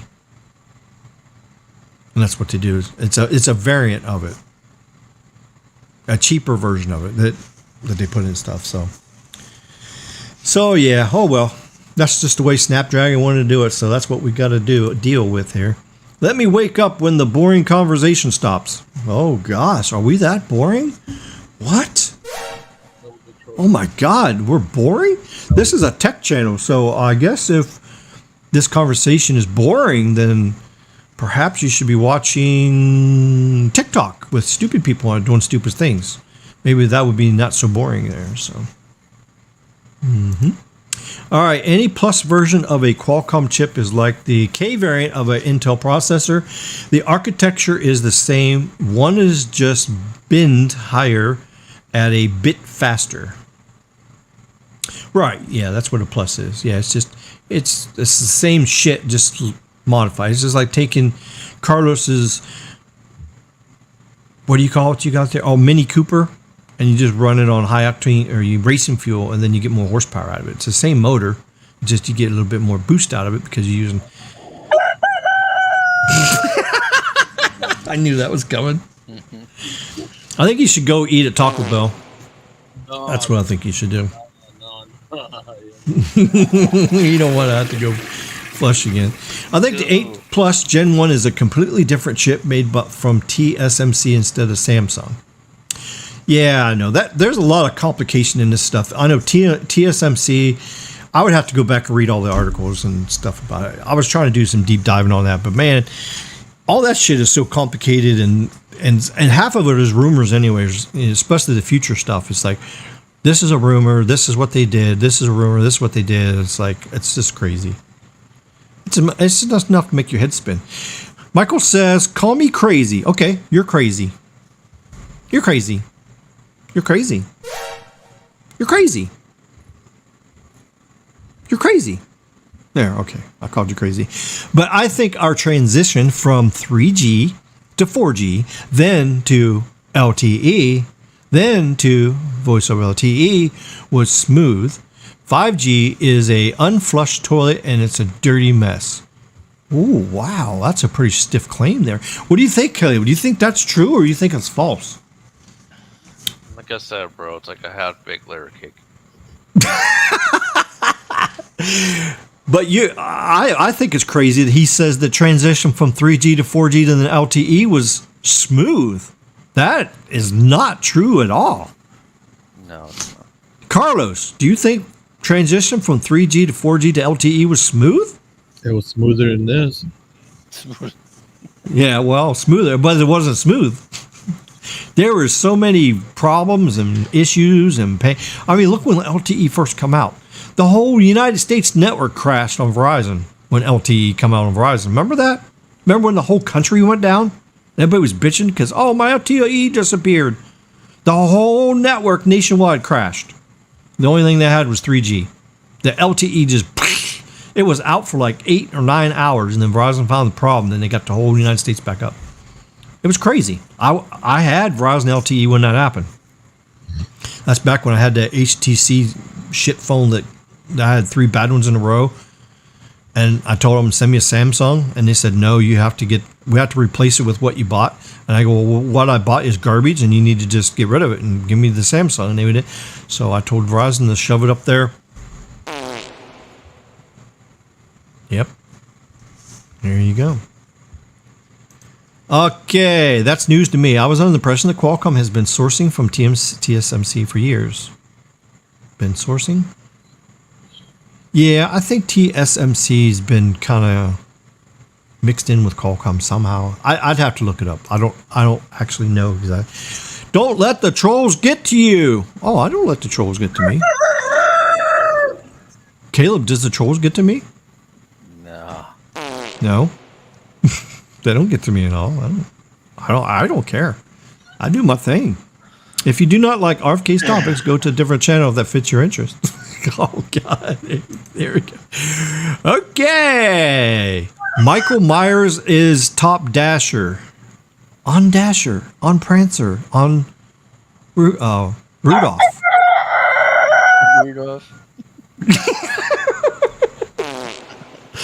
Keep grinding and keep the vibes going. Yeah, this is the vibes that Carlos has got right now. He's got them vibes coming out the cheeks. All them damn roosters.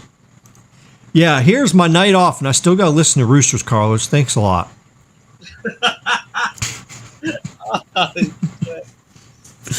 Thanks a lot.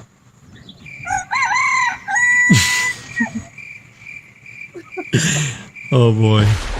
Now we're just being all crazy. You gotta listen to those all night long too. Yeah, the damn crickets. I hate them things. Them things are annoying as hell. They just like cricket all night long. It's crazy.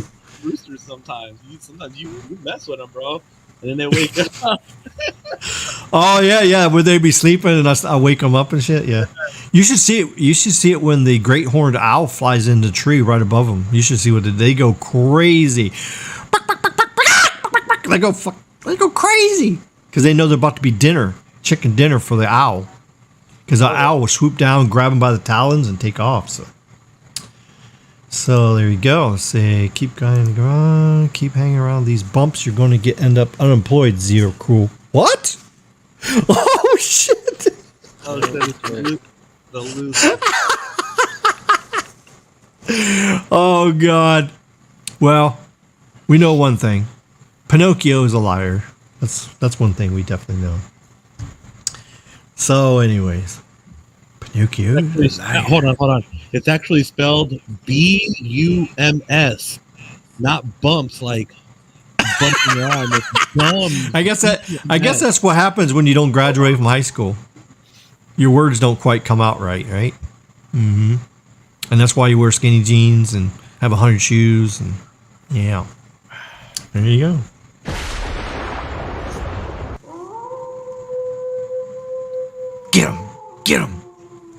Get him, kitty. Get him, kitty. So quit hanging around with those bumps, bro. It could be herpes bumps. Who knows? Oh my gosh, that's crazy. All right, well, we've been live for 3 hours. I'm getting kind of hungry. I haven't ate since I woke up. Nurse, I need some food. Make me some dinner. Think the nurse is gonna make me a dinner? I don't know if she's gonna make me a dinner or not. The rooster says yes. Oh. Yep. Oh, there you go. You see? You got dinner coming. Hello? Who's there? Sounds so fucking real too. Oh my god. Nurse, I told you I'm not done yet. No, I ain't taking my medicine yet. It's too early. Just go away. FBI, open up!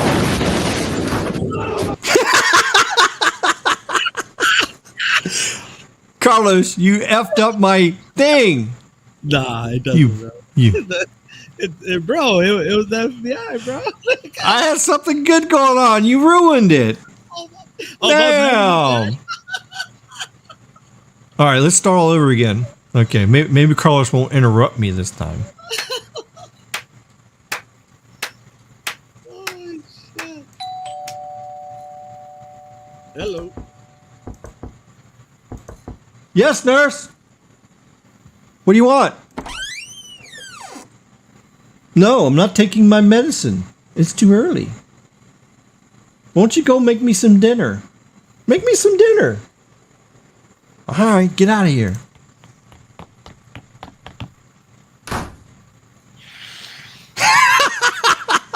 FBI, open up!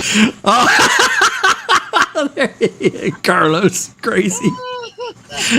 You're crazy. Oh shit! Damn, we got 30 people. Do we really have 30 people in it, or is these fake views or fake people? I don't know. Do we really have 30? Because nobody's chatting in the room here, other than dumbass Pinocchio. He's the only ones. Bums. Baby Yoda says bums. Hello, Lavendi. Hello, it's Warshy time. Oh, Warshy time. Oh, maybe I like Warshy time. Yeah, maybe. Hey, nurse, come back. Come back. Hey, is it Warshy time? She shook her head no. Well, get out of here then. It's crazy. Warshy time. That's crazy. All right, so any last comments by anybody other than Pinocchio? We don't want to hear from you because you're a... Yep. FBI, open up! That's gonna be Pinocchio. That's gonna go. Oh, damn. Oh, shit. Oh, no.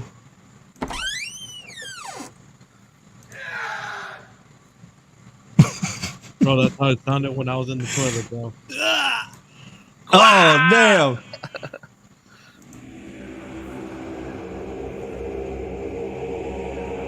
Toilet make it out alive.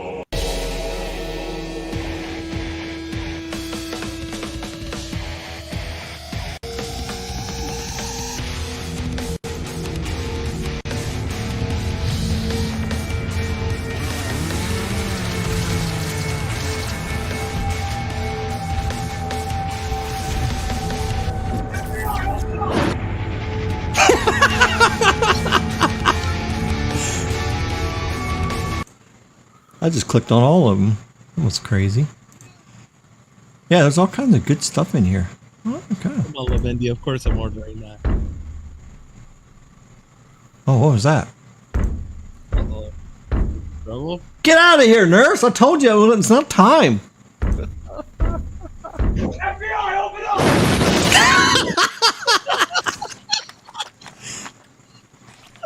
Oh, shit. Uh-oh. I think it's time for church.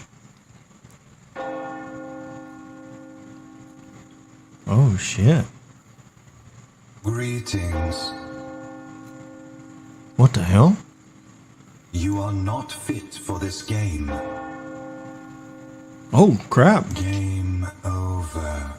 Oh. I will cure you. Oh, okay, Dr. Fauci. Okay. I sense the disease in you. Shit. I'll pretend I didn't hear that. Oh. This isn't funny at all.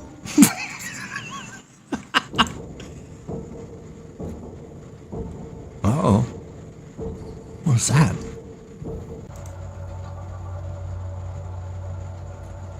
Oh. Goodness sakes. What the hell's that? Oh, shit. Mm-hmm. Oh, damn. Sounds like...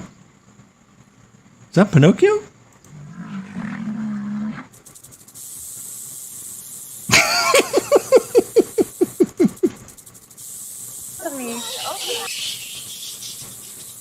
Oh, damn.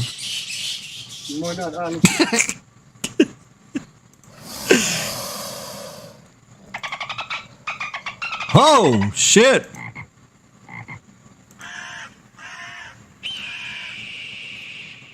Damn.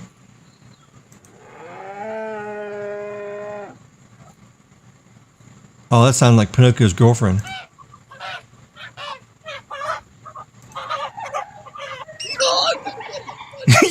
He's gonna be mad, dude. He is gonna be mad. he's gonna be mad. He's gonna be mad. I found the funniest meme.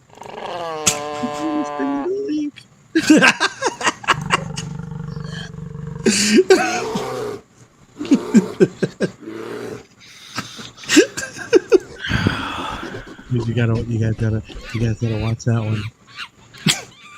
Oh, I can't wait. Oh shit. What else we got here? Ooh, Dude. face slap. Ricky, look at that real quick. In the private chat. Oh boy. Oh, and okay, let's see. Oh, I can't. If I click on it, it's gonna come up on my screen. You don't have it. You don't share the screen. Don't share the screen. Well, I don't want to watch it right now. I'll watch it after the live stream. I already know it's gonna be crazy. Crazy. Hold on. We'll do a favor to the live subscribers here. Remember Speed Test Kitty?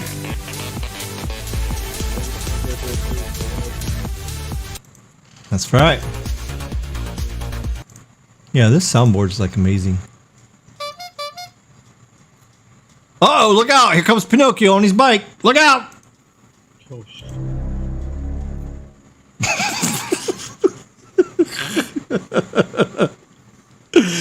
Oh man.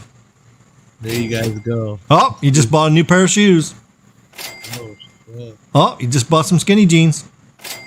Oh, Oh, he just got paid for playing the skin flute. Oh, he just got monkeypox. Uh-oh, look out.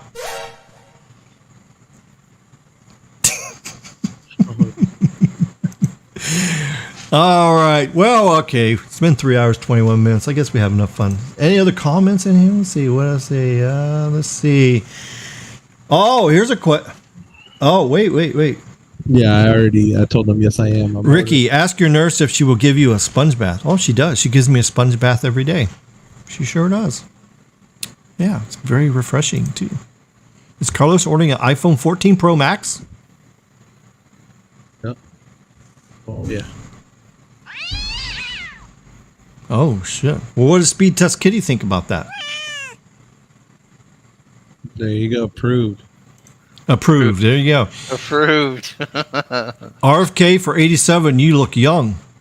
Oh, well, thank you. The nurse is here, Ricky. It's time for your enema. Oh, no. No.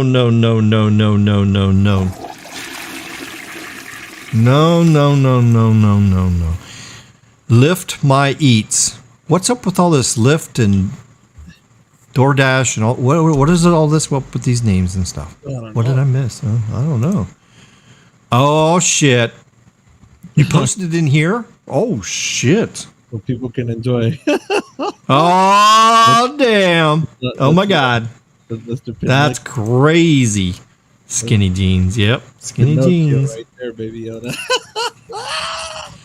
And you know why he wears skinny jeans? Because he's got woman parts, no man parts, so you can't see it. Yeah. Carlos, what the F? I'm telling you, bro, it's intense. You gotta watch it, bro. Oh, yeah, I'm going to definitely watch it. I'll watch it before I make my dinner. I'm getting ready to make some food. I'm going to make some homemade spaghetti sauce and spaghetti. Yeah. That's what I'm going to make. Make some homemade spaghetti sauce. Yeah. What? What? Hurry up! No, you cannot have my spaghetti sauce. It's all for me. You can't have any. You have to earn it. You can't just come in here and demand spaghetti. You got to earn it. Oh, okay. All right. Well, now we're talking. All right. Well, you come back here in a little bit and we'll make a deal. Goodbye. How you like that? He's going to make a deal. Yeah, fucking full deal. Ask your nurse for non-professional personal favors if you catch my... Oh, yeah, my nurse loves me. Yeah, she does. She loves me. Yeah. That's animal abuse. Holy shit. Oh, damn. Okay, well, since nobody has any more tech questions, I guess our tech live stream is over with here. We're just goofing off now, right? So, all right. So yeah, it's time to make me some food. Get me some more coffee. Yep, I got one more drink. Make some more memes.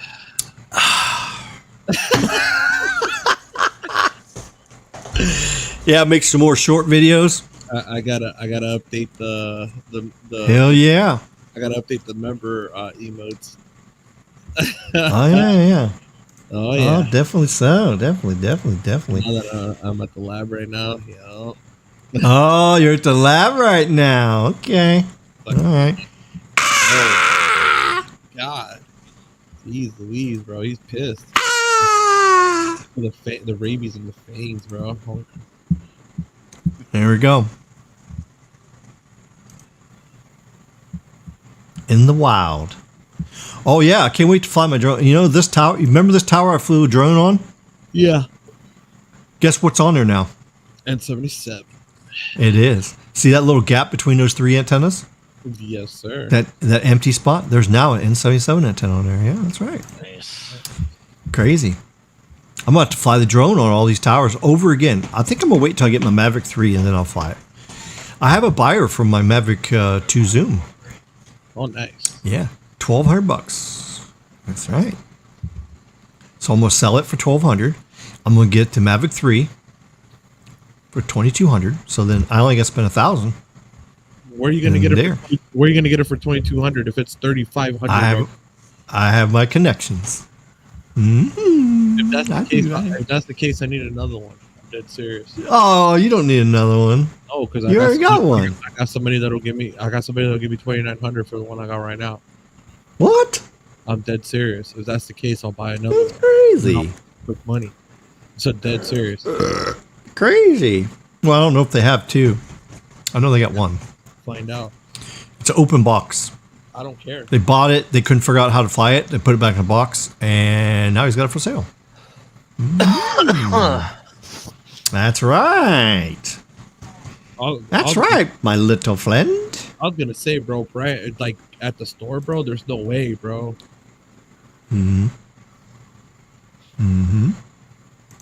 Uh-oh. You've been waiting for those members emojis. Yeah, I should put them on my channel. So yeah, you need to. I don't know how to do that. Yeah, I don't know how to put them on there. So yeah, because I'm dumb and I'm not a content creator, so I don't. So I gotta have some help. Shut up, Ricky. Gotcha. All right, let's end this. Let's end this, bro. Oh shit. Alrighty, so thank you everybody for coming tonight, and thank you for the super chats. I don't remember who they all was. I know that one was a big super chat. That was great. That was awesome. Steven. Thank you. Appreciate it. Yeah, Steven. Yeah, thank you for that super chat. And then I think Gene sent one. And then Zero Cool sent me $1. And there was somebody $1. That'll make you holler, man. $1 for a holler, yeah. There was still somebody else. Yeah, I think there was somebody else. Yeah, let me look through here and see. Let's see. Oh yeah, we thank all the trolls for crashing. Oh yeah, we got to do the hashtags too, don't we? We got to do hashtags. I know what the first hashtag I want to do is this. This. There we go. There's my first one. Let's see who. Oh, we had a member thing here too. Oh, member for 4 months. Oh, that's probably. Yeah, I missed that one. Baby Yoda, thank you for that. Member for 4 months now. Thank you. Yeah, Carlos, you're a member too. Thanks. Got 3 members. So hey, anybody wants to be a member?